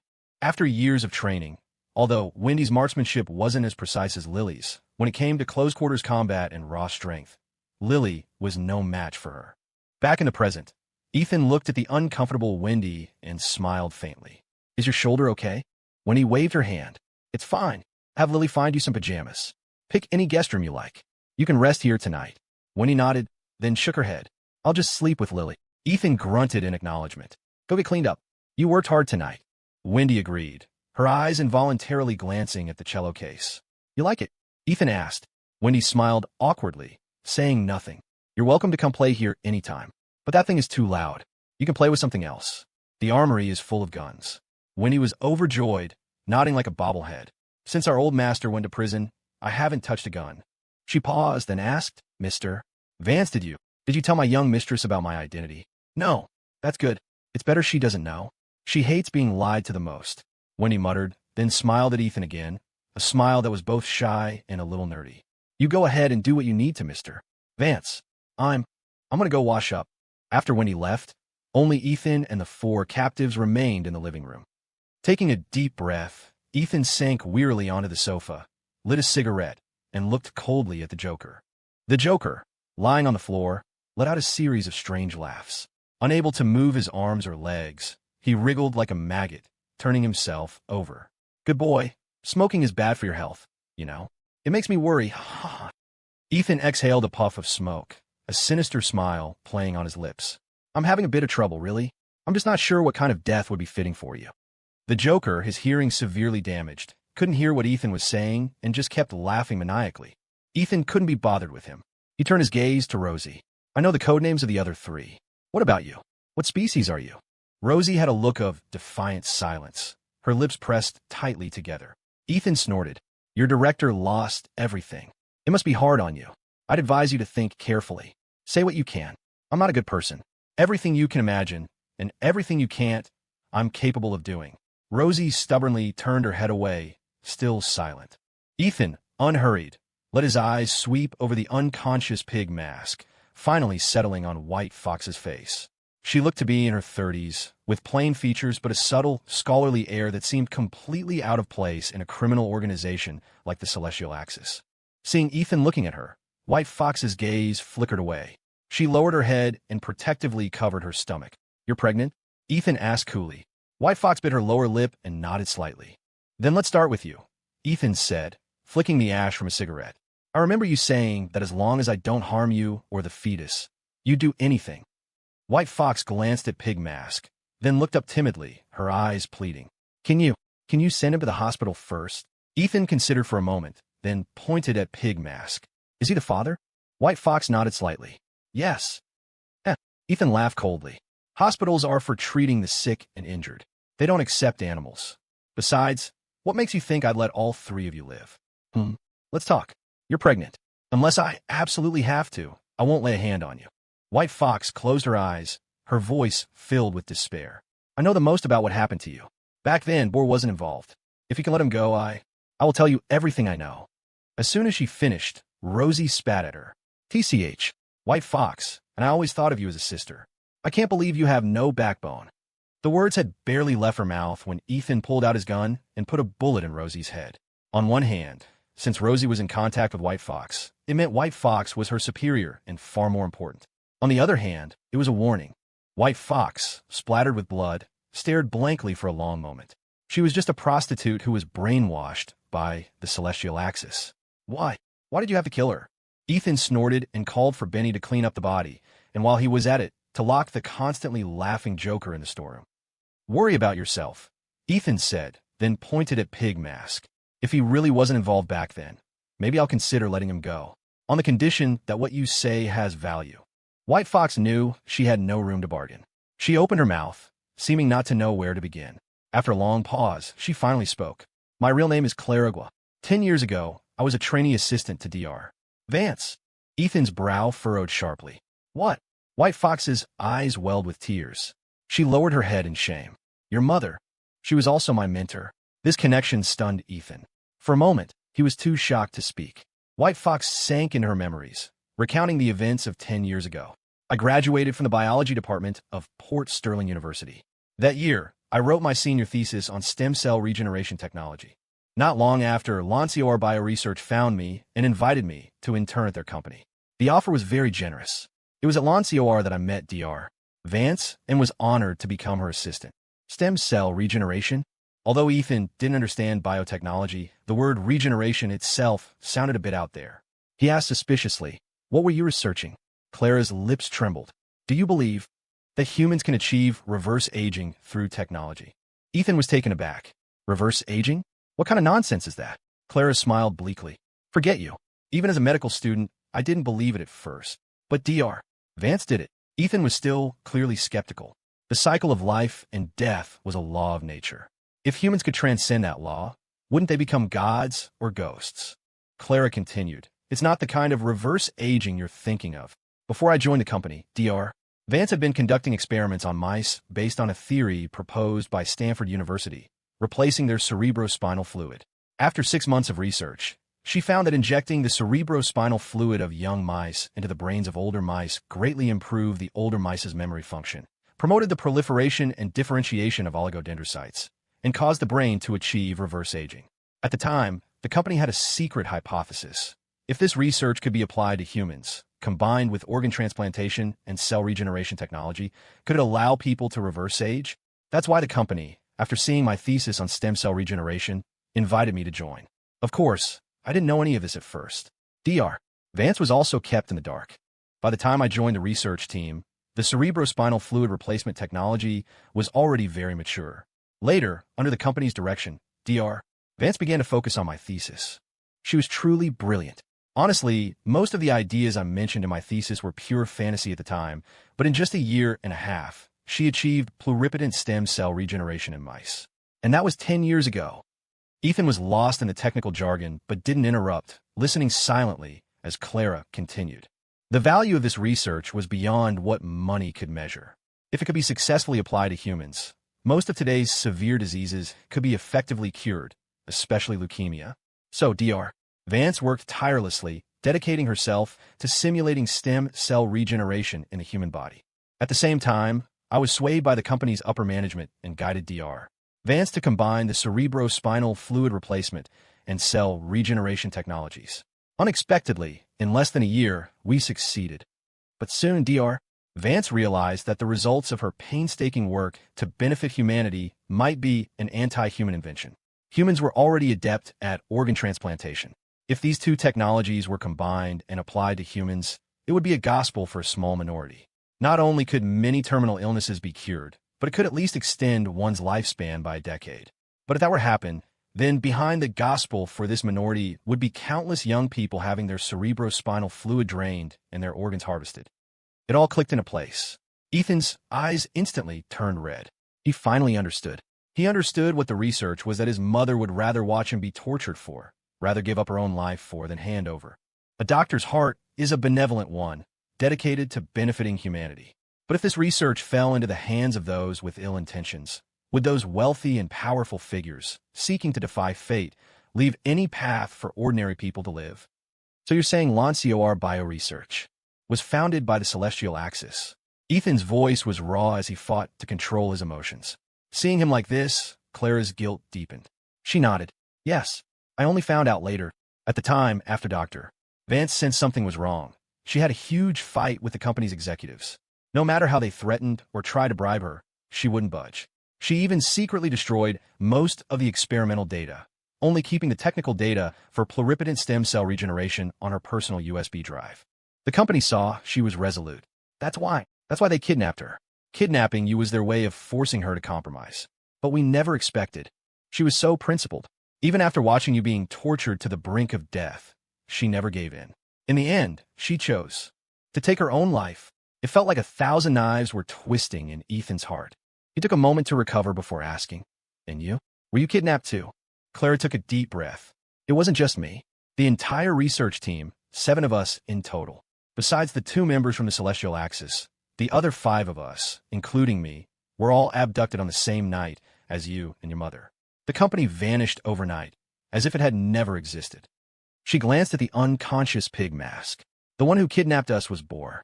He took us to the Celestial Axis headquarters, the manor you burned down tonight. We didn't leave for the next month. So, he had nothing to do with your mother's kidnapping, her death, or your torture. The Celestial Axis had planned to force Dr. Vance to compromise, then have us continue the research with her. But Dr.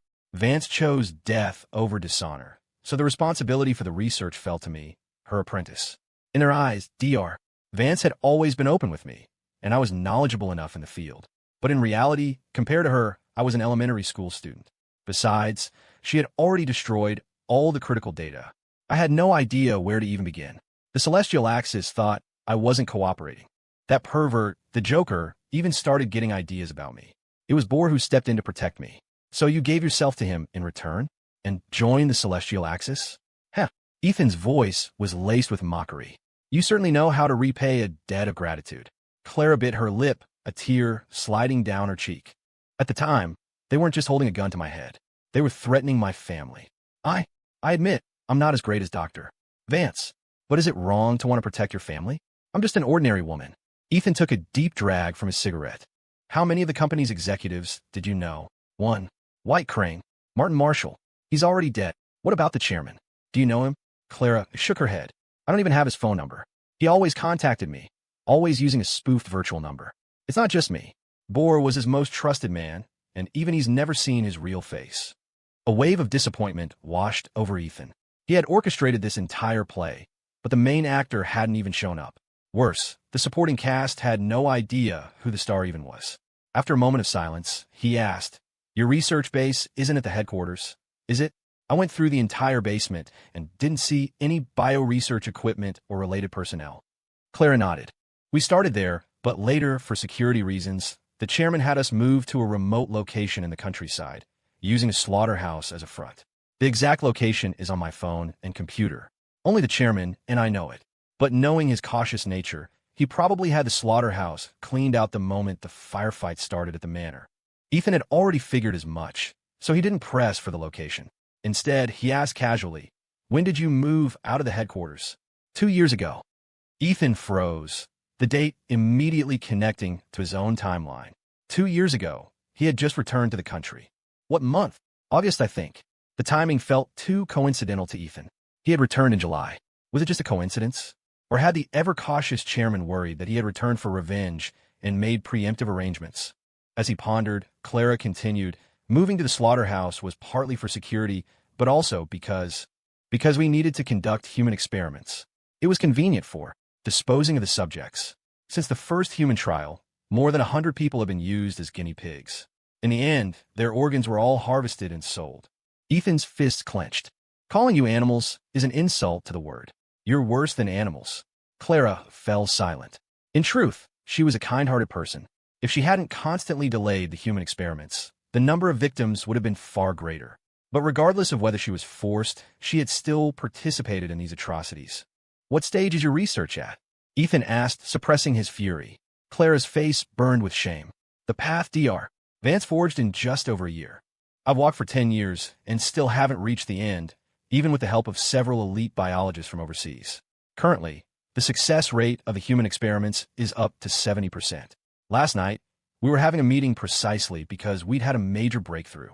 We never expected you to wipe us all out in one go. Wipe you all out? Ethan was surprised. The Celestial Axis only had 7 core members. Yes, Clara said. The chairman is very cautious about who he uses. These core members were all hardened followers who had been with him for years. In reality, they were all international fugitives. Ethan lit another cigarette, thinking for a long moment before asking the question that had plagued him for years. After my mother died, why didn't the Celestial Axis kill me? Why did they treat my wounds instead? And, based on the flight path back then, it looked like they were planning to send me to America. What was their objective? Clara thought for a moment. I don't know the specifics, but I heard Bohr complain a few times that the chairman was afraid of your grandfather. That's why he never made a move on you all these years. That was probably the reason back then, too. Ethan slowly shook his head. That's not right. I had already cut all ties with the Vance family. Besides, if they were bold enough to kidnap me, why wouldn't they be bold enough to kill me? And even if they didn't dare kill me, they could have just found a hospital in Port Sterling and dumped me at the entrance. Why go to all the trouble of taking me abroad? Clara had no answer for that. Sigh. Ethan let out a long breath, a deep weariness settling over him. Think carefully. Is there any other detail, anything at all, you can give me about the chairman? Clara's expression was pained. I really have never seen him. He's too cautious. Oh wait, he seemed desperate for the research results. A few times he mentioned that time was running out. I suspect he's not just doing this for the money, but also to extend his own life. Even though he always used a voice changer, I got the feeling he's an old man on the verge of death. A flicker of light appeared in Ethan's eyes. Anything else? Clara. No, really, that's it. Young mister. Vance, can you please have mercy and send Bohr to the hospital? Your brother was too rough with him. I'm afraid he won't make it. Ethan leaned back against the sofa, his strength gone, pinching the bridge of his nose. He was so tired. It felt like several massive stones were crushing his chest, making it hard to breathe. After a moment, his lips parted, his voice cool. Don't worry. My brother knows what he's doing, and I won't let him die that quickly. Someone will be here for you soon. Perhaps because of her connection to Sylvia Vance, or out of concern for her unborn child, Clara had been very cooperative tonight, holding nothing back. But getting anything out of the Joker and Pig Mask, 2 hardened criminals, would be another story. He'd leave that job to Victor. First, he had to take care of his 2 brothers. 7 in the morning. Isabel Thorne, having finished her morning routine, sat anxiously on the sofa, phone in hand. Every time the screen started to dim, she would tap it, but she never did anything else. She desperately wanted to call her husband, to ask how things went last night, but she was terrified of disturbing him. All she could do was wait, her heart in her throat, for Ethan to report that he was safe. Before long, a video call came through from Zoe Russell, who usually considered waking up early a form of torture. Isabel was surprised. As soon as she answered, she scolded. Were you drinking all night again? Zoe looked exhausted. She pouted. No, I had a nightmare. All night long. You want to guess what I dreamed about? Isabel. I dreamed that Finn proposed to me, and then he died. The nonsensical sentence sent a sharp jolt through Isabel's heart. Last night, Ethan and his brothers had all gone out on a dangerous job. How could such an unlucky premonition not send her mind racing? Zoe, what are you talking about? Knock on wood right now. I'm serious, Zoe said listlessly. Ugh, what a messed up dream.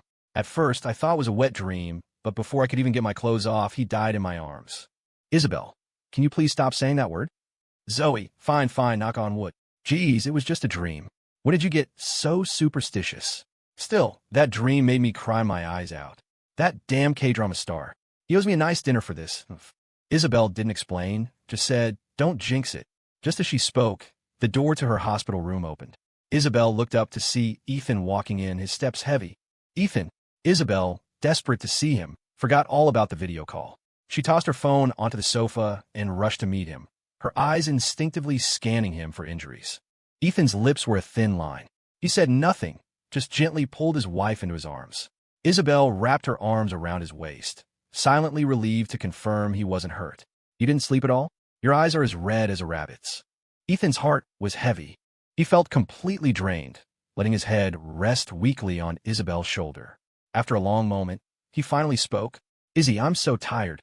Sensing something was wrong with his mood, Isabel hugged him tighter. Did something happen? She asked softly.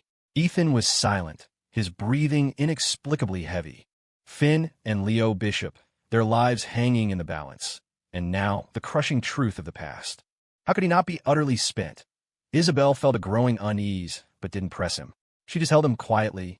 When he still hadn't responded after a long while, she asked again, "Honey, what's wrong?" Ethan took a deep breath and slowly straightened up, cupping her face in his hands. He tried to force a smile, but couldn't manage it. Instead, his eyes began to well up. Seeing him like this, Isabel grew even more anxious. Her lips parted, but she didn't dare ask anything. She had a sinking feeling it had something to do with his brothers. Ethan's throat was tight, his voice exceptionally hoarse. "I might lose a brother. It's Finn. Something happened." In front of his brothers, he had to be strong, but in front of the woman he loved, the young master's carefully constructed fortitude crumbled. He wanted to believe in a miracle more than anyone, but reality was often too cold, too cruel. The terrifyingly low success rate of the surgery had shattered his defenses. Isabel's heart lurched. She was speechless. From a sofa, Zoe's voice came through the phone speaker. "Where is he?" At the same time, in a warehouse at Emerald Lake Estates. Benny couldn't sleep. He went back to the warehouse and squatted in front of the Joker, deep in thought. The Joker, weak and leaning against the wall, head hanging low, looked at him with a mocking gaze. "Well now, big guy," he rasped, "you've got a lot of meat on you. If only I'd met you sooner." "Ha ha." Benny wasn't angered by the taunt. He scratched his head, then his eyes lit up. He grabbed the Joker's ear and yelled as if to make sure he heard. "You ever eaten a cockroach?" The Joker ignored him, continuing his strange laughter. "Benny, how about a live rat? Scorpions, centipedes, toads. You ever tried any of them?" The Joker's expression froze for a second. "Hey, big guy, you're disgusting." "So that's a no?" Benny grew excited. "You just wait. I'll go catch some wild game from the back hills and treat you to a real feast." As he was speaking, the doorbell rang. Benny paused, then realized it must be Victor. He scrambled to his feet to open the door. In the living room, Pig Mask had regained consciousness. Though he wasn't wearing his pig mask, he was wearing a mask of pure agony, his face contorted in pain. He spoke in broken gasps. "How could you tell Ethan Vance our secrets? Clara, the chairman, was good to me. He coughed up a mouthful of blood. Clara sat on the floor, looking up at the approaching giant, a wave of nausea washing over her. "Clara, listen to me, you can't." Pig Mask only got halfway through his sentence before the passing Benny grabbed him with one hand, lifted him overhead, and slammed him brutally onto the floor. "So much damn talking." Pig Mask was thrown into a dizzy stupor, spitting out another large mouthful of blood. His vision filled with stars. Clara watched in terror, her eyes wide as she stared at Benny. She clamped her hands over her mouth, not daring to move or speak, terrified of provoking the beast. A moment later, Benny opened the villa's main door. Clara thought Ethan had returned and turned toward the entryway. But with a chaotic clatter of footsteps, 5 or 6 bodyguards in black suits stormed into her view, followed by Victor Vance, who strode in unhurriedly. The moment she saw Victor, Clara froze solid. Her eyes went wide, and her body trembled as she instinctively scooted backward, as if she were seeing the grim Reaper himself come to claim her soul. Victor didn't seem particularly angry. In fact, a faint smile played on his lips, his expression almost affable. Yet, despite this, Clara's nerves instantly tensed, her breathing growing shorter and shorter. She knew she would have to face him eventually, and had tried to prepare herself. But Victor's oppressive aura, which required no anger to be terrifying, left her utterly defenseless. In just a few moments, a cold sweat beaded on her forehead. "I hear you're pregnant." Victor's tone was unreadable. I'm begging you, please. Spare my child." Fair enough, fair enough." Victor nodded, then sighed lightly. "We're both parents, after all." Heh. A bodyguard beside him couldn't help but swallow hard. The last time his chairman had smiled like that, Mayor Cole had fallen from a building that very night. "You son of a bitch." Pig Mask screamed hoarsely. "If you got the balls, come at me. What kind of man bullies a pregnant woman?" "Benny, oh, I oughta." As he started forward, Victor raised a hand to stop him. He asked, "Big guy, was he the one who hurt your big brother back then?" Benny shook his head, the fat on his face jiggling. "No, he's this sow's man. The little piglets in her belly are his." Clara's face was ashen. "It had nothing to do with him back then," she pleaded.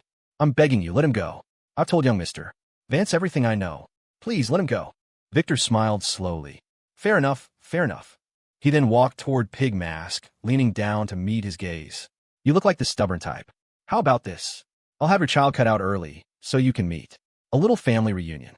See? We're both parents. If I can help, I certainly will." Pig Mask gritted his teeth, unable to speak.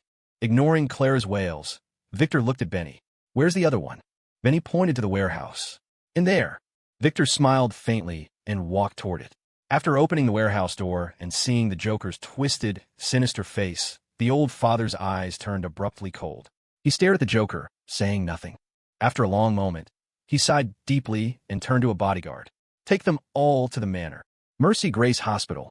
In the hospital room, Isabel sat on the sofa while Ethan rested his head in her lap. His eyes were narrowed to a thin slit. He looked utterly exhausted but couldn't fall asleep. Honey, it's going to be okay. You have to pull yourself together, all right? Isabel cradled Ethan's face, stroking it gently, her eyes full of heartache. No matter what, the surgery hasn't happened yet. Don't be so pessimistic.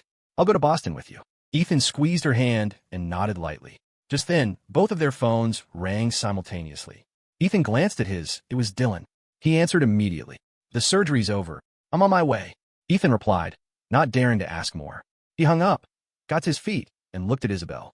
Zoe's here, Isabel said. Ethan, go get her. Take her to see Finn first. I'll go check on Leo. The two of them split up. A few minutes later, Ethan reached the recovery room, where the nearly collapsed surgeon was debriefing Dylan. Doctor, how's my brother? Ethan rushed forward, his voice tight with anxiety. The doctor took a breath. We've stabilized him for now, but he's not out of the woods yet. He needs to be moved to the ICU. Also, we had to amputate his left leg, and we removed a fifth of his stomach. The weight on Ethan's heart lifted slightly. Thank you, doctor. The surgeon, drained after 4 straight hours in the war, waved a weak hand and dragged his exhausted body back to his office. Dylan glared at Ethan, his expression resentful, saying nothing. I know you're hurting, Ethan said, taking a deep breath. Blame me however you want. I'll take it. Dylan looked away, still silent. Ethan, Dylan, no matter what, don't act like a child right now. For the next few days, take care of Boss Leo. Dylan's anger flared. Where are you going? He's like this because of your business, and you're not even going to stick around? Ethan clapped him on the shoulder, his voice somber. Finn is still in a coma. No hospital in Port Sterling can perform the surgery he needs. I have to take him to Boston. Dylan froze, his face a mask of disbelief. That god of war could get hurt? Is he bad? Ethan shook his head, not explaining further. In any case, you need to take care of Leo. Tell the other guys in the crew to keep their heads down. No big moves for a while. Lay low and regroup. Call me if anything comes up. Dylan's attitude softened slightly. He gave a lukewarm MMPH. Ethan said no more and hurried to Finn's room. The room was eerily quiet, the only sound the cold beeping of the machines. Zoe Russell stood at the doorway, looking at the unconscious Finn on the bed, hesitating to enter. Finn had told her before that there was a bullet in his brain, that it would kill him sooner or later. She never thought that day would come so fast, so suddenly. What did last night's nightmare mean?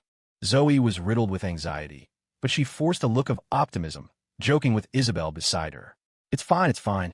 Finn's a top-tier special agent. Besides, he's a K-pop star. His name isn't even on death's list here, right? Heh, even if the Grim Reaper came for him, he'd just beat him up and send him packing. He'll be fine, absolutely fine. Isabel didn't know how to comfort her. She just squeezed her hand tightly and nodded. Right, he'll be fine. A moment later, Ethan arrived. Zoe forced a smile. Brother-in-law, your private jet should have room for my 100-something pounds of flesh, right? Mind if I tag along? Ethan agreed without hesitation. You're the best brother-in-law, most handsome man in the universe. Watching her best friend pretend to be carefree, Isabel felt a deeper pang of sadness. She silently prayed for Finn. She couldn't imagine how heartbroken Zoe would be if Finn didn't make it, and she couldn't bear to think about how her own husband might spiral. She had never seen Ethan so somber, so anxious. Just looking at him made her heart ache. Before long, a message came from Jax. I've contacted the hospital. Big brother, I'm coming too. Ethan replied, No, Benny and I will be enough. It's okay. Wait for good news. The message had barely been sent when his phone rang. It was Jax. Big brother, I've delivered Jason Croft's contract to Harrison Vance. He told me to tell you he's already cleared things at the airport. We need to be there by noon at the latest. Ethan acknowledged. Go home and get some rest. Meet me at the hospital at 10:30. In the hallway, a female doctor glanced at him a few times, then returned to her office, closed the door, and made a call. Ethan Vance is not injured. The person on the other end was Cassandra Vance. She was in her car on the way to her office. The news was a shock. She immediately called Jason Croft, but the call went to voicemail. Her assistant, sitting beside her, read her expression. What is it, chairwoman? Cassandra mused. My dear nephew wasn't hurt after all, and I can't reach Jason Croft. The assistant frowned. You mean Ethan was just acting to fool Jason? Cassandra didn't answer. She tried calling Jason's encrypted messaging app, but there was no answer there either. Strange, she muttered. The assistant thought for a moment, his frown deepening. Jason, you don't think he was set up and taken out by Ethan and his father, do you? Cassandra shook her head. No, Jason is cautious. Besides, he's been holed up at the Red Tower these past few days. He even postponed the Velvet stage. There's no way he'd leave so easily. And even if Victor and his son had all the nerve in the world, they wouldn't dare kill someone at the Red Tower. Her assistant said Ethan was pretending to be seriously injured, and now he's walking around freely. I think something must have happened. Maybe I should go to the Red Tower and ask around. Don't. If you go now, it's a clear admission that we're working with Jason. Even though the old man already knows, if we make it public, he'll use it to put pressure on me. Cassandra paused, a glint in her eye. We'll go visit Jonathan Croft directly. If something has happened, we'll be able to tell from his attitude. The assistant nodded. Good idea. But, chairwoman, if something really has happened to Jason, what's our next move? A sinister smile spread across Cassandra's face. It's better if he's dead. It will only force Jonathan Croft and Victor Vance into a life-or-death struggle. To be honest, I never planned on letting Jason live anyway. I saw right through his little schemes. Oof. Daring to make a move on the Vance family, using me as a chess piece? Did he really think I was a pushover? A pushover? You're an iron lady, through and through. The assistant flattered smoothly. Jason thought he was playing you, but he was the one being used all along. Once Victor is taken down, the Croft family's company will eventually become a subsidiary of our own. The flattery was music to Cassandra's ears. She laughed. That laughable Jason. So clever his whole life, yet he never understood that when you make a deal with a tiger, you don't get a share of the kill. The Red Tower. Sienna Sterling had received an internal report. A massive gunfight had erupted at a secluded manor in the countryside. Jason Croft had not returned all night, and his phone was off. An uneasy premonition began to form. After pacing her room for a while, she called Jonathan Croft. Ms. Sterling calling so early. Is there something you need? Jonathan's tone was respectful, with no hint of anything amiss. Is Jason home? Sienna asked. Jason? Isn't he at the Red Tower? Jonathan sounded puzzled. He hasn't been home in days. Sienna paused.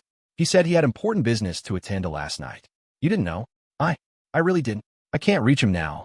Can you find him? Jonathan quickly agreed. Of course. I'll ask his friends. Thank you for your concern, Ms.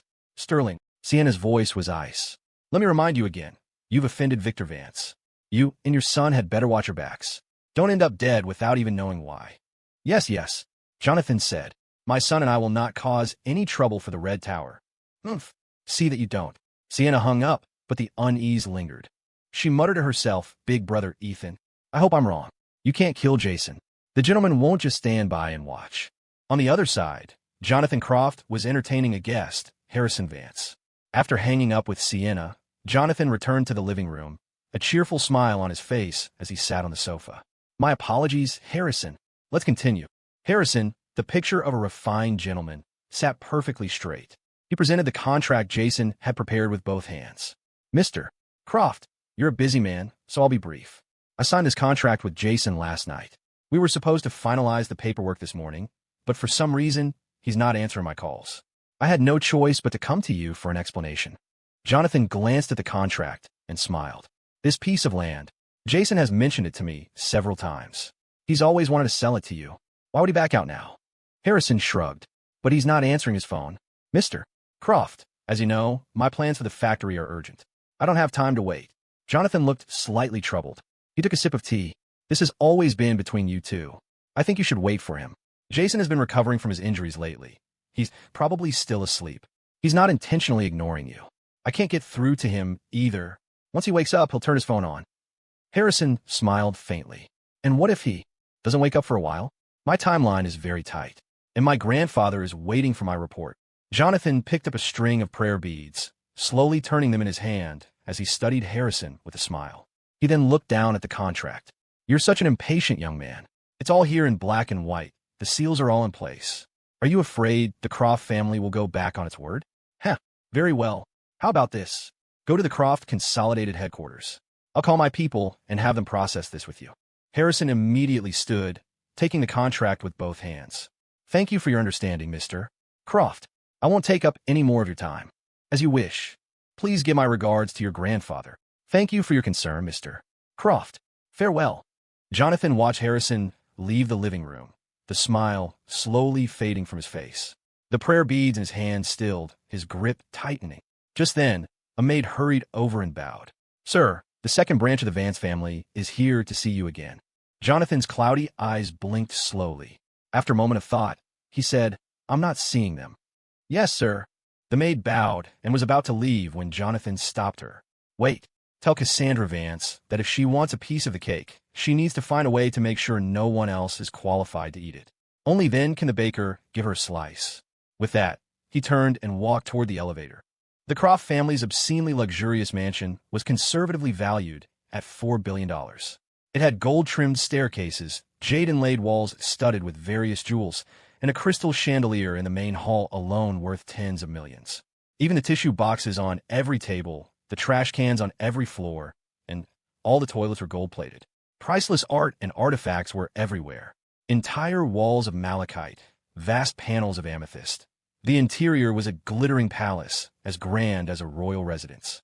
As he approached the elevator, a young maid, who had already opened the door, stood waiting with a bowed waist. It was hard for an ordinary person to imagine the extravagance of this mansion, and even harder to imagine that this elevator operator earned a salary of $5,000 a month. After going upstairs, Jonathan entered his study. A maid, ever observant, immediately stepped forward to grinding for him. A few moments later, the bodyguard who had acted as Jason's double the night before, driving his car around the city to create a distraction, appeared at the study door, his expression fraught with anxiety. Sir, there's still no news of the young master, and we can't reach any of his personal bodyguards. Jonathan, his brush flying across the paper, didn't look up. I know. You may go rest. The bodyguard gritted his teeth. Sir, the young master went to see Harrison Vance last night. That Harrison is almost certainly. Leave. Jonathan's eyes flicked up. Then he glanced at the maid beside him.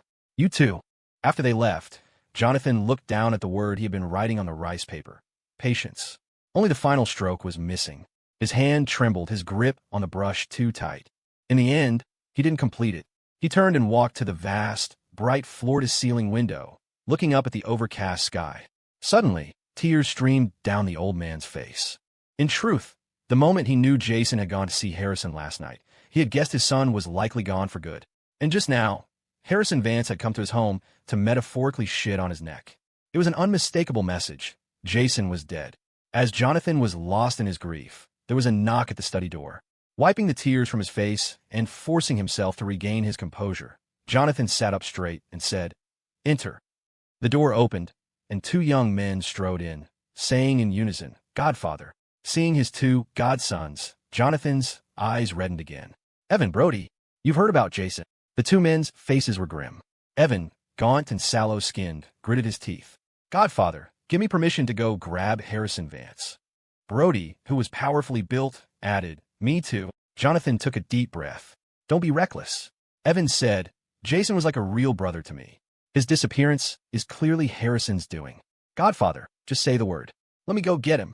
He definitely knows where Jason is. Brody, me too. Jonathan was crestfallen. It's too late, too late. There was a massive gunfight in the countryside last night. You too, go to the police detective squad first. See if you can find out anything about Jason. Phoenix Crest Manor. Dr. Linus Hayes, carrying a bowl of freshly prepared herbal medicine, arrived at Theodore Vance's bedroom, but was stopped at the door by the personal maid who had served Theodore for many years. Dr.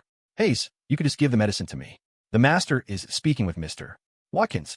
Linus nodded, handing her the bowl. He has an acupuncture session this morning. Please come get me after the master is finished with his meeting. The maid, of course. Linus turned and walked back to his room at a leisurely pace. He took out his phone, and just as he was about to switch its operating system, a call came in from Victor Vance. Dr. Hayes, do you have a moment? I do, Chairman. Then come to my courtyard. I have a small matter to trouble you with. Of course. I'm on my way. After hanging up, Linus thought for a moment, then headed toward Victor's residence. In the bedroom, Theodore Vance, looking better than he had in a while, was propped up in bed. His expression grew grave as he listened to the news Mr. Watkins had gleaned from his police contacts about the gunfight at the countryside manor. Sitting by the bed, Mr.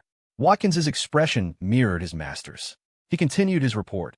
Although the manor was burned to the ground, the police still found numerous instances of the celestial axis's spade and snake eye logo.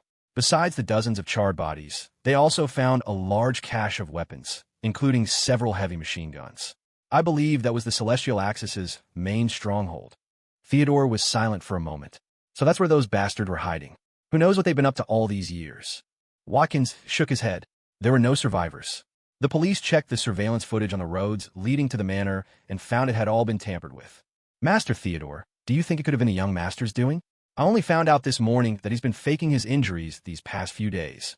Theodore sighed. Besides my wonderful grandson, I can't think of anyone else. Watkins was incredulous. He's really that capable? Victor has been occupied with Jonathan Croft lately. He wouldn't have had time to help him. If he really did this, he did it all on his own. It seems that boy's experiences abroad far exceeded my imagination. Theodore paused, then asked, where is he now? At the hospital. He's no longer pretending to be injured. However, my source saw him outside the recovery room. I suspect someone close to him was seriously wounded. The head surgeon is one of Victor's men, so I can't get any specifics. Heh, I suppose Jason Croft is already dead then? Watkins was thoughtful.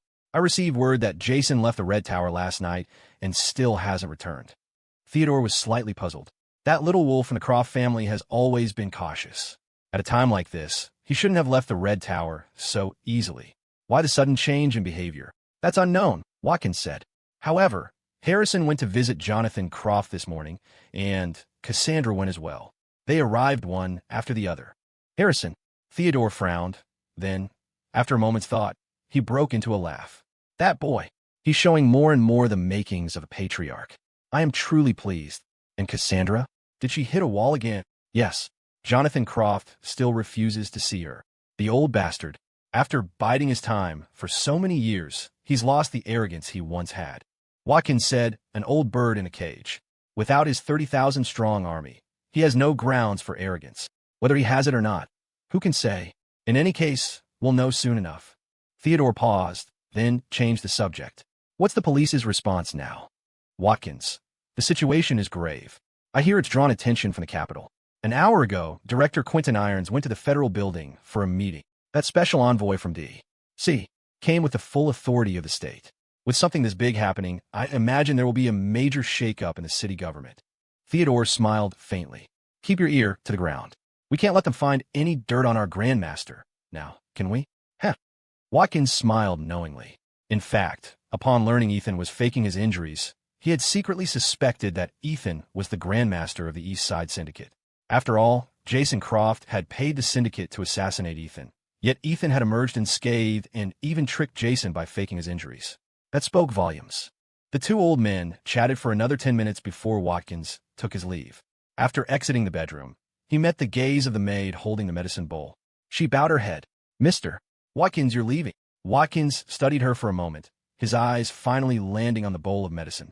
He then asked, where is Dr. Hayes? The maid. He said to call him after you were done, but I think I saw him heading down the mountain just now. Watkins glanced toward Linus's room, his expression complex. After a moment of contemplation, he walked away. At the same time, in Victor Vance's courtyard, Dr. Linus Hayes stared at the Joker, whose hand and foot tendons had been severed and who was now spewing a stream of vitriol at Victor. Linus blinked, then turned to Victor, a hint of confusion in his eyes. Victor smiled slowly. You don't need to know who he is. Just fix him for me. Linus pursed his lips. He walked over to the Joker, examined him, then shouted several times next to the Joker's ear. He then turned back to Victor. The wounds were cauterized with gunpowder. The tendons can be repaired. His ears are severely damaged, but with timely treatment he should. No, Victor interrupted. Don't worry about any of that. Let his hands and feet stay crippled. His ears can hear just enough. That's sufficient. What I want you to do is find a way to cure his congenital analgesia. Congenital analgesia? Linus frowned. He had been shocked when he first saw the Joker's wounds. Ordinarily, no one could endure such pain, yet this man seemed completely at ease. So that was why. If it's a congenital defect, it can't be cured, Linus said. If his pain receptors were surgically severed, reversing it would also be incredibly difficult depending on the circumstances. Victor's eyes glinted menacingly. Cure him. Linus stared at the Joker, silent for a long moment. That's asking a lot of me. Victor's eyes darkened for an instant. Is it really? Linus's gaze remained fixed on the Joker, unwilling to move. He moved his lips. It is. He paused for a moment, then asked, Chairman, do you want him to suffer a fate worse than death? Victor sneered. How could I let him off with just death? Dr. Hayes, help me think of something. At the very least, I want this man to regret ever being born. After confirming Victor's intentions, Linus thought for a moment and said, It's not that difficult. In some cases, psychological torment is far more painful than physical. A belated "oh" escaped Victor's lips. He immediately took out his phone and made a call. Hello, Dr. Holloway. Is this a good time to come to Phoenix Crest Manor? Should I send someone to pick you up? Excellent, excellent. See you in half an hour, then. Heh. After hanging up, Victor let out a long breath and looked at Linus. Thank you for the reminder. I've had so much on my mind lately, my brain isn't working properly. Linus stared at the Joker, his expression unchanging. After a moment, he looked up at Victor and smiled faintly. Chairman, you don't look well. Would you like me to prepare some herbal remedies to help you recuperate? Victor waved his hand dismissively, draping an arm over Linus's shoulder as they walked toward a guest room. I just didn't sleep last night. I'll be fine after some rest. Linus, my boy, I have another small favor to ask of you. Linus, I am at your disposal, Chairman. In the guest room, Pig-Mask's face was a contortion of agony, a clear sign of severe internal injuries. Clara stood beside him, her heart aching with anxiety. When Victor entered, she began to tremble, pleading, Chairman Vance, I'm begging you, please send him to a hospital. He really can't take it anymore. I'll do anything you ask. I'll cooperate fully. Fair enough, fair enough. Victor's tone was lukewarm. He pointed at Clara and said to Linus, Dr. Hayes, this woman appears to be pregnant. Please take a look. Linus glanced at Pig-Mask first, then walked over to Clara and reached out to take her pulse. After a moment, his lips parted. Fraternal twins. A little over 2 months. Victor was somewhat shocked. You can tell that just by touch. Linus, it's not difficult. It wasn't just Victor who was stunned. Clara's jaw dropped. She had had an ultrasound just 2 days ago. At only 2 months, the ultrasound couldn't determine the sex, only that there were two. A subsequent blood test had confirmed they were a boy and a girl. The ancient traditions of his ancestors were indeed profound, but it was precisely because of this profundity that traditional medicine was so difficult to master, leading to so many inept charlatans tarnishing its name. Fraternal twins are wonderful. Victor smiled slowly, then his tone shifted abruptly. Dr. Hayes, you'll have to help me. I need you to remove them. Early. A terrified scream escaped Clara's lips. She trembled uncontrollably, her face a mask of horror. Chairman Vance, no, please no. Pig-Mask gritted his teeth, his injuries making it difficult to speak. Victor Vance, you dare.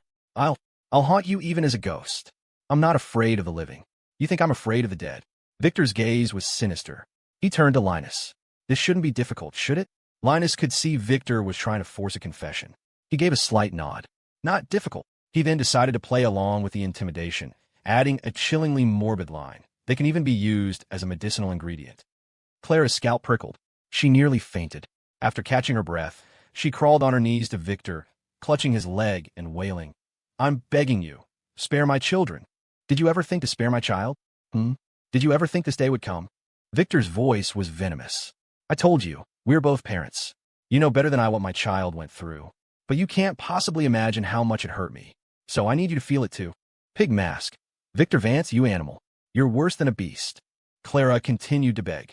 We had nothing to do with what happened back then. It was all the chairman pulling the strings. I was forced to join them. Chairman Vance, please spare my children. I'm begging you. Victor's face was a coal mask. Most people in this world are forced by circumstances. But circumstances are no excuse for doing wrong. However, I can give you a chance. A life for a life. You tell me who your chairman is, and I'll ensure the safety of you and your children. Clara shook her head violently. I really don't know. I really don't. I've already told you everything I know. Victor sighed. Then there's nothing I can do. You have no chips. How can you expect a seat at the bargaining table? Young mister. Vance promised me he wouldn't harm me or my children. Then take it up with him. Victor glanced at Linus. Dr. Hayes, I don't have a scalpel here. Can you use another type of knife? Linus said grimly, since you don't need them alive, a chainsaw would work. Victor Vance. Pig-Mask roared, then coughed up several mouthfuls of blood. You have no humanity. I'm showing you mercy by letting you see your children before you die, and you bite the hand that feeds you? Get Dr. Hayes a knife. As he spoke, two bodyguards stepped forward and pinned Clara to the coffee table. One of them pulled out a dagger and handed it to Linus. Without a word, Linus took the dagger and began to trace a line across Clara's abdomen. Watching the love of his life being treated like meat on a chopping block, Pigmask felt as if his heart were being sliced into 1,000 pieces. Just as Linus raised his hand, poised to plunge the dagger into Clara's stomach, Pigmask finally broke. I'll talk. Linus's hand froze. He turned to look at Victor. Victor's gaze, dark and menacing, was fixed on Pigmask. He said nothing. Swear you'll spare my love and my children. Fair enough. Pigmask closed his eyes, spat out a mouthful of blood, then looked up at Victor. I used to be a mercenary overseas, he said, his voice broken. Later, I was wanted. While escaping back to the country, I was pursued by Interpol. I was seriously injured. The chairman saved me. After that, I joined the Celestial Axis. The organization, actually, has 8 high-level core members, besides the ones who are dead, and the ones you've caught. There's one more. Green Snake. She's always by the chairman's side. I think she's his mistress. No one else knows she exists. I've only seen her 3 times, and she was always wearing a mask. From her voice, she's a middle-aged woman. Victor took a breath. I'm only asking you who the chairman is. I'm not interested in Green Snake, White Snake, or you piece of trash. Pigmask shook his head with effort. The chairman. Because I had to deliver something to him. I was fortunate enough to see him 3 times. But each time, it was late at night, and he was already in bed. There was a thin veil hanging around his bed. Even so, he still cautiously wore a mask when he saw me. It looked like a golden dragon mask. From his voice, he's an old man. Victor pursed his lips. This is all useless. Dr. Hayes, wait, Pigmask said frantically. I'm not finished. The second time I went to see the chairman, I overheard Green Snake ask him this. How on earth did you lose that toe? So the chairman. He's missing a toe. After hearing Pigmask's words, Victor became thoughtful. A moment later, he said coldly, Is that all? Pigmask nodded. That's all. The chairman. He's really too cautious. Victor continued to press. Where did you meet him before? Pigmask, Summit View Estates. Villa A01. I rented that villa for him. Victor considered this. Although he felt the cautious, mysterious chairman had likely already scrubbed the villa clean, he couldn't let it go. He dispatched 2 bodyguards to investigate. Clara looked at Pigmask, her eyes brimming with tears and affection. He had never mentioned any of this to her. She knew that if it weren't for her and their children, he would have rather died under torture than reveal these secrets to Victor. But would Victor Vance really show them mercy? Chairman Vance, we've told you everything we know. Please spare us. Victor glanced at Clara. Fair enough. But what you've told me is no different from telling me nothing at all. Victor Vance. Pigmask suddenly grew agitated. Don't go back on your word. I really only know this much. Victor's eyes flickered, his thoughts unreadable. Pigmask grew more frantic, repeatedly banging his head on the floor. Chairman Vance, I was wrong. It was all my fault. Please spare my woman and my children. Clara is a truly kind person. She doesn't deserve to die. I know you're just heartbroken over your son. You could just kill me. I won't have any complaints. As he finished speaking, Pigmask coughed up a mouthful of blood and fainted. Victor mulled it over for a moment, then looked at Linus. Find a way to keep him alive for now. Linus said nothing, silently stepping forward to check Pigmask's injuries. After a while, he said calmly, his arm must be amputated. His pulse indicates varying degrees of damage to his internal organs. It feels like he was hit by a car. I'll prepare some medicine to keep him alive. Victor nodded, then glanced at the trembling Clara. You can rest and recover here. We're all parents. I don't actually want to do something so cruel. He had his bodyguards take her away. It wasn't that the old fox had gone soft. He just felt these 2 were still useful. They had been in the Celestial Axis for years. They might have details that could help identify the chairman. Linus, what happened today? You keep it buried, Victor said. Linus gave a slight nod. I was never here. Victor smiled slowly, then asked abruptly, just now, if he hadn't compromised, would you have used the knife? Linus blinked calmly. I know you were just scaring him. Oh. Victor's smile widened. I wasn't just scaring him. Linus said no more and made an excuse to leave. The old master still has an acupuncture session. I'll head back to the area now. Good. I'll walk you. Victor slung an arm around Linus's shoulder. As they walked out, he said, Linus, my boy, you must continue to be as cautious as ever. We can't let the old master find out you're my man. Linus pursed his lips, silent. Victor continued as if making small talk. You know, you're about the same age as my son, but you're so much more accomplished. If I had a son like you, I'd wake up laughing from my dreams. Linus didn't know what the old fox was getting at. He offered a polite compliment. I'm just a doctor. How can I compare to the young master? Victor, was medical school hard? Linus, it was all right. I forgot. You're a genius. Victor chuckled, then said cryptically, speaking of geniuses, I'm reminded of Ethan's mother. She was an absolute genius. Heh, she once mentioned to me that she was sponsoring a poor student who had a great talent for medicine. She even made him her godson. Sigh, such a beauty, her life cut short. Every time I think of her, my heart aches. Faced with Victor's series of seemingly random, yet pointed remarks, Linus remained expressionless, as if he didn't understand. Victor glanced at him sideways and paused. That student she sponsored, based on his age back then, he should be about your age. Linus blinked blankly, then joked, Chairman, you're beating around the bush so much. Are you asking me to be your godson? Ha ha. Victor laughed heartily. That's not out of the question. Linus, how could I be so honored? Chairman, please don't tease me. By the time he finished speaking, they had reached the courtyard and stopped beside the Joker. Linus, Victor said, his smile vanishing as he stared at the Joker with cold eyes. Do you know why I insist on making him suffer a fate worse than death? Linus shook his head. Because he hurt my son. He almost took my son's life. Oh. Linus's reaction was completely detached. Just then, an Audi pulled up to the courtyard gate. A distinguished man in his 50s got out of the driver's seat. Victor, my old friend. It's been too long. What a coincidence. I was just passing by today.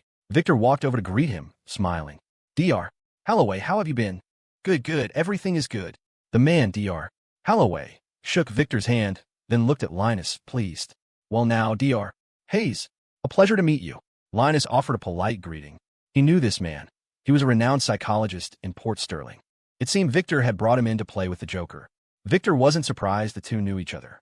Before, when his father's health was better, Linus was often bored and would take on private work, frequently attending medical conferences. He knew many people in the medical community. Dr. Hayes, you can head on up the mountain. Dr. Holloway and I have some things to discuss, Victor said with a faint smile. Linus agreed and left alone. Dr. Holloway looked at the Joker and was taken aback by his gruesome state. He couldn't imagine what this man had done to offend Victor, this living devil. But he had no intention of asking. It was better not to be curious about such things. Instead, he asked Victor, Victor, did you call me here to see your daughter-in-law? The last time, Victor had mentioned finding a psychologist for Isabel, and he was referring to this expert. No, my daughter-in-law is a bit stubborn. She doesn't want me meddling in her affairs. Victor pointed at the Joker. I called you here to ask for your help. In treating him. Dr. Holloway was baffled. He looked at the Joker's injuries, confused. I'm a psychologist. He can't feel pain, Victor interrupted, and he doesn't know what fear is. Dr. Holloway's eyes widened in understanding. So you didn't bring me here to heal. You're asking a doctor to be an executioner. Only you would think of something like that. It's a last resort, Victor sneered. To be honest, I'd rather chop him up and feed him to the dogs myself. Seeing the deep-seated hatred in Victor's expression, Dr. Holloway didn't press further. He thought for a moment, then agreed. I have some free time lately. I'll take this on, but you have to provide me with the right conditions. Victor? ? Dr. Holloway, I need a few rooms. Decorated exactly as I specify. Fair enough. Fair enough. At 1 p.m, Ethan's group took off on schedule, landing in Boston 2.5 hours later. The doctor Jax had contacted was already waiting.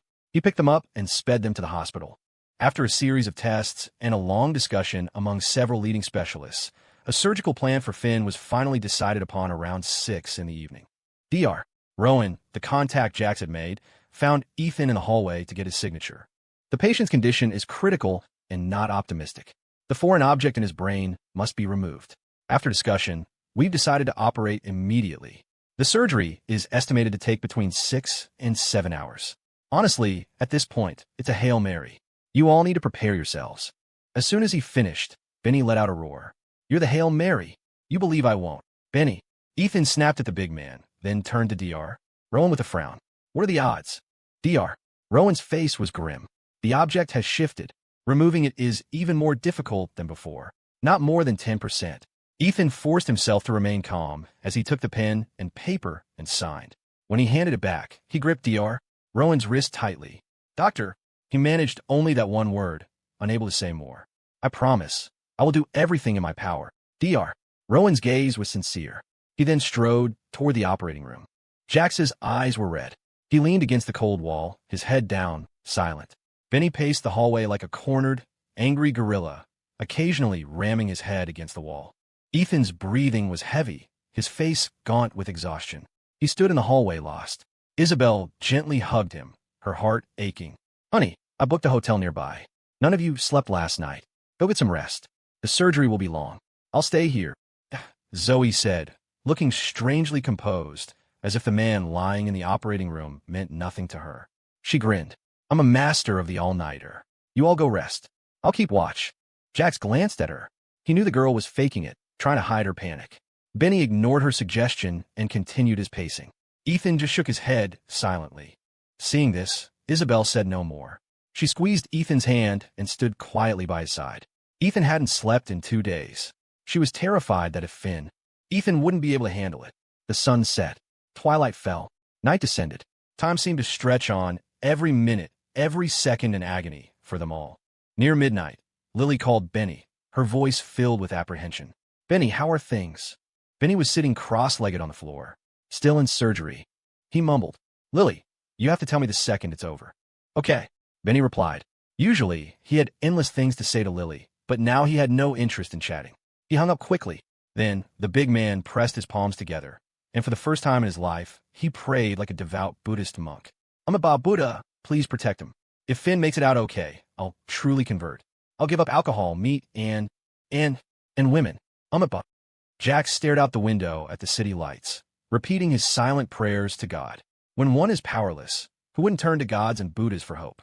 Compared to the two brothers' anxiety, Zoe remained calm. She sat on a bench in the hallway, scrolling through videos on her phone, looking completely heartless. The most terrified of all was Ethan. His heart was in his throat. He couldn't sit still. He was about to go to the bathroom for a cigarette when the operating room doors suddenly swung open. The group immediately surrounded the surgeon, their eyes full of hope. Dr. Rowan, exhausted, stepped out and pulled off his mask. He shook his head gently. I did my best.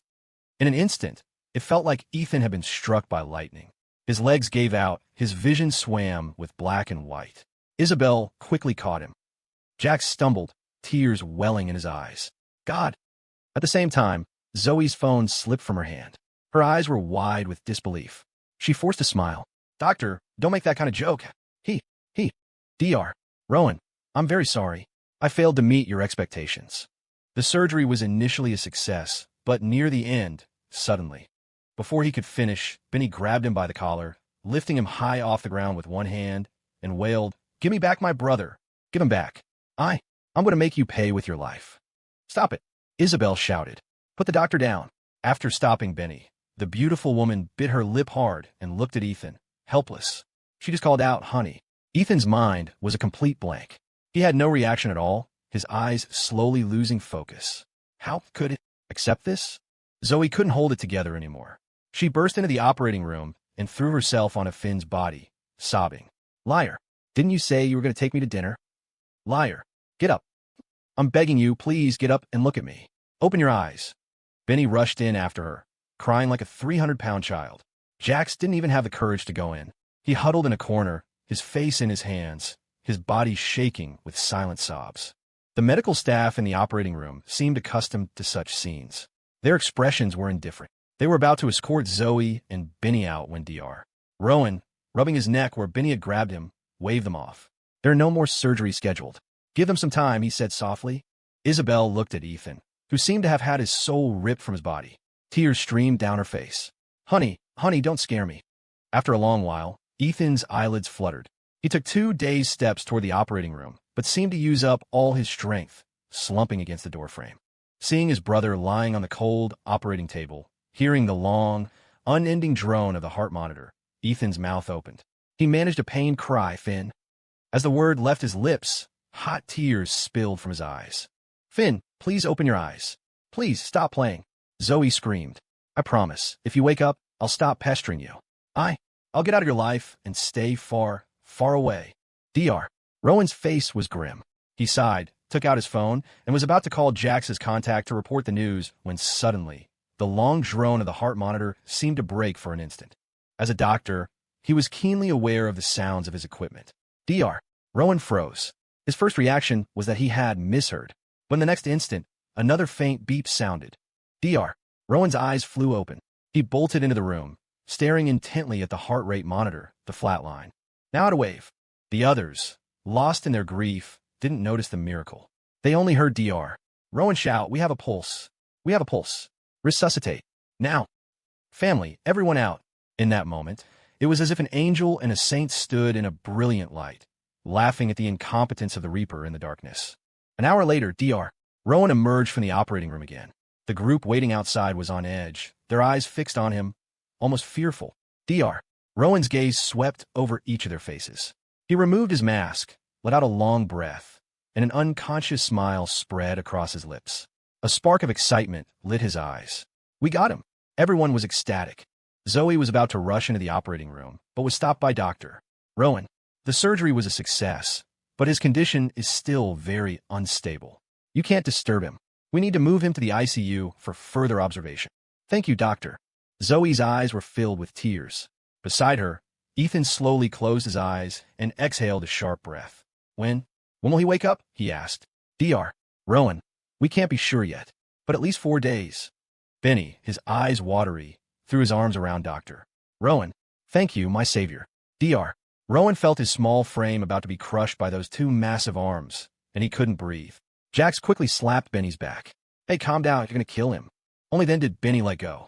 He was so excited he was clumsy, wiping the tears and snot from his face and smearing them on Jax's shirt. Jax, I'm so happy. I'm so damn happy. Ha ha ha. Jax. Isabel gently hugged Ethan. Her expression relaxed. Honey, it's okay now. Ethan pecked her on the forehead, then turned to Dr. Rowan, his voice still shaky from the ordeal. Dr. Rowan, please. Make sure everything is perfect. Dr. Rowan nodded. He was about to speak, but instinctively glanced at Benny, then tapped Ethan on the arm and said quietly, Come with me for a second. When they were aside, Dr. Rowan said, based on his current condition, there's still a significant risk he could end up in a persistent vegetative state. As a doctor, I have to inform you of all the risks so you can be prepared. But I promise you, I will do everything I can. Ethan's heart tightened. He forced a smile. No matter what, we have to find a way to wake him up. Dr. Rowan said no more. In his view, just saving his life was a miracle. Whether he would wake up was something he truly couldn't guarantee. He could only do his best. A few moments later, the medical staff wheeled Finn out of the operating room. Dr. Rowan followed them to the ICU. Ethan didn't tell the others about the risk. He was utterly exhausted, his eyelids so heavy he could barely keep them open. In the end, at Zoe's insistence, the 3 brothers went to the hotel to rest. She and Isabel stayed at the hospital to watch over Finn. Over the next few days, they took turns standing vigil, hoping Finn would wake up soon. Dr. Rowan had said it would take at least 4 days, but as the 4th day passed, Finn showed no signs of waking. The group's anxiety returned. When they asked Dr. Rowan, he couldn't give them a definite answer, only that they needed to continue observing.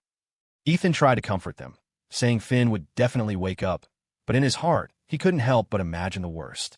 If he really did end up in a vegetative state, what would happen to him? It was the loneliest, longest, most torturous condition in the world.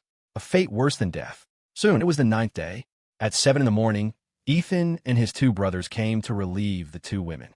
When they reached Finn's floor and got off the elevator, they ran right into Dr. Rowan. Dr. Rowan, how's my brother today? Dr. Rowan frowned slightly. I just checked on him. His condition is stable for now. Jax. Then when's he going to wake up? Dr. Rowan sighed. I really can't guarantee that. Benny, his head down, said nothing and walked straight to the ICU. When he reached the door, he saw Isabel and Zoe standing there, staring blankly through the large glass window at Finn inside, their expressions identically stunned. Izzy, am I dreaming? I was about to ask you the same thing. Benny was confused. He turned to look into the ICU, and instantly his jaw dropped. Am I dreaming too? The 3 of them looked at each other. Benny let out a howl like he'd seen a ghost and scrambled back toward the elevator. BBB big brother. Finn. He. Seeing Benny like this, Ethan was terrified. He and Jax ran over. Dr. Rowan, also surprised, followed them toward the ICU, wondering what could have happened. The patient's condition was stable just a moment ago. When they reached the ICU door, Ethan looked nervously at Finn inside. But then, just like the other 3, his expression froze. At the same time, Jax, who had followed, exclaimed excitedly, "He's awake." He smiled. He actually smiled. Ha ha. Jax, after a moment of shock, slapped Benny on the back of the head. "Can't you just spit it out in one go? You damned idiot." Inside the ICU, Finn, holding his oxygen mask with one hand, had his head turned slightly. He looked extremely weak, his eyes blinking slowly. He looked at the group outside, and a stiff smile formed on his pale face. His pale, dry lips parted slightly. He said, his voice weak, 2 words, "Big brother." Ethan was too emotional to speak. He pulled Isabel into a tight hug, then looked at Dr. Rowan. Dr. Rowan understood. "Don't get ahead of yourselves," he said quickly. "To be honest, I'm even more excited than you are." "Huh, hold on, I need to run some more tests. If he meets the criteria, you can go in for a visit, okay?" They all nodded in unison. After Dr. Rowan and 2 nurses went in, Zoe suddenly collapsed to the floor, holding her head in her hands, and began to sob. She had waited for this moment with bated breath for so long. Only she knew how tormented her heart had been. 10 minutes later, Dr. Rowan emerged from the ICU and smiled at Ethan. "You can go in for a visit, but it's best not to stay longer than 5 minutes. He needs to rest right now." The group was about to rush in, but Dr. Rowan held up a hand to stop them. "One at a time. This is the ICU, not a regular ward." Ethan glanced at Zoe, but said nothing, stepping into the room himself. "How do you feel?" "Like I was in a dream." "Big brother," Finn said, try to remove his oxygen mask. Ethan quickly stopped him. "Don't move." Finn nodded weakly. "The doctor said I was in a coma for 9 days. Did I delay your business?" Ethan smiled. "Victor is handling it personally. It's not delayed." "Finn, you should go back to Port Sterling soon. Business is important." "Ethan, nothing is more important than you. I'm staying with you, and I'm taking you back to Port Sterling with me." Finn wanted to ask about the celestial axis, but Ethan stopped him. "Don't think about anything. Just rest and recover." Finn nodded, trying to form a smile. It looked stiff, making Ethan want to both laugh and cry. "Don't rush it. You'll get used to it." He glanced at Zoe, who was weeping outside the room. "That girl. These past few days have been agonizing for her. In a bit, don't give her the cold shoulder. Comfort her." "Finn, why is she here too?" Ethan didn't answer, just said, "Things are looking up now. You should start thinking about your own situation. After we finish what we need to do, we're leaving the country. I hope you'll bring her with you then." With that, Ethan stood up and walked out of the ICU. He tilted his head at the crying Zoe. "Go on. You have 3 minutes." Benny knew he wouldn't get a chance to go in. He pressed his massive face against the glass window like a monster, grinning foolishly at Finn. Jax, overjoyed, stepped aside to call Milo, but when no one answered, he sent a text message with the good news. The weight finally lifted from Isabel's heart. She hugged Ethan's arm tightly, saying nothing, her face alight with joy. "Izzy," Ethan said, gently stroking her face, "you've worked hard these past few days." Isabel shook her head. "This was nothing." Ethan took a breath. "You should head back to Port Sterling today. The company has a lot of things waiting for you to handle." Isabel thought for a moment and nodded. "All right. Are you going to wait for him to be discharged and go back together?" "Yes," Ethan said firmly. He looked at Benny. "You go back too. Jax and I will be here." "It's fine." Benny was reluctant, but with the complicated situation in Port Sterling, Isabel couldn't be left alone. With only Wendy and Lily, Ethan wouldn't feel at ease. After making the arrangements, Ethan asked Dr. Rowan how long until he could be discharged. Dr. Rowan, now that he's awake, if there are no other issues, his metabolism will return to normal quickly, and his wounds will heal faster. Conservatively, he could be discharged in a month at most. Ethan nodded and offered his sincere thanks. Just then, Victor called. "Son, how are things on your end?" "Ethan, everything's good." "That's good." Victor paused. "When are you planning to come back?" Ethan replied without thinking, "It'll be a while." "How about you? How are things going?" Sigh. Victor sighed. "Still no progress on the identity of the Celestial Axis as chairman. I'm prying information out of that damn couple every day. You just stay there for now. No rush to come back. I'll call you if I find anything." "Okay," Ethan said. "What about the Croft family? What's the situation now?" "Everything is proceeding as I predicted. Your aunt used some leverage to make the 2 companies invited by Croft Consolidated withdraw their bids. She's got the deal in the bag now. She's about to partner with the Croft family." "Huh." As for Jonathan Croft, he's been very busy these days. For days ago, the police confirmed one of the charred bodies from the manor gunfight was Jason Croft. So now, besides cooperating with the investigation, he also has to arrange his son's funeral. "Ethan, what's your next move?" "We wait. Wait for your aunt to get the construction permits and officially start. Then we'll reveal our trump card." "Oh, And that money you promised me. Don't let anything happen to it. I still need my funds to compete with Harrison for Triumph Investments. It's ready whenever you need it. Ethan then changed the subject. What about the Joker? Him. Victor chuckled. He's doing just fine. With that, Victor hung up and looked at the Joker in front of him. He was in a strange room. The ceiling, walls, and floor were all covered in pure white tiles. The only bed in the room was white, as were the clothes the Joker was wearing. In short, aside from the Joker's skin and hair, there was not a single color to be seen other than white. The Joker was curled up in the center of the room, a white dog leash attached to his neck, the other end hooked to the ceiling to ensure his head couldn't hit the floor. He looked dazed, the twisted, arrogant smirk completely gone. Fearing he might bite off his own tongue, Dr. Holloway had thoughtfully removed all his teeth. Yet, even in this miserable state, Victor felt it was far from enough. He asked Dr. Holloway with some dissatisfaction, "Is this it?" Dr. Holloway, wearing a white lab coat, smiled slowly. "Patience. This one knows some psychology. Heh, today it's time for a change of scenery." He unhooked the leash and led the Joker to another room.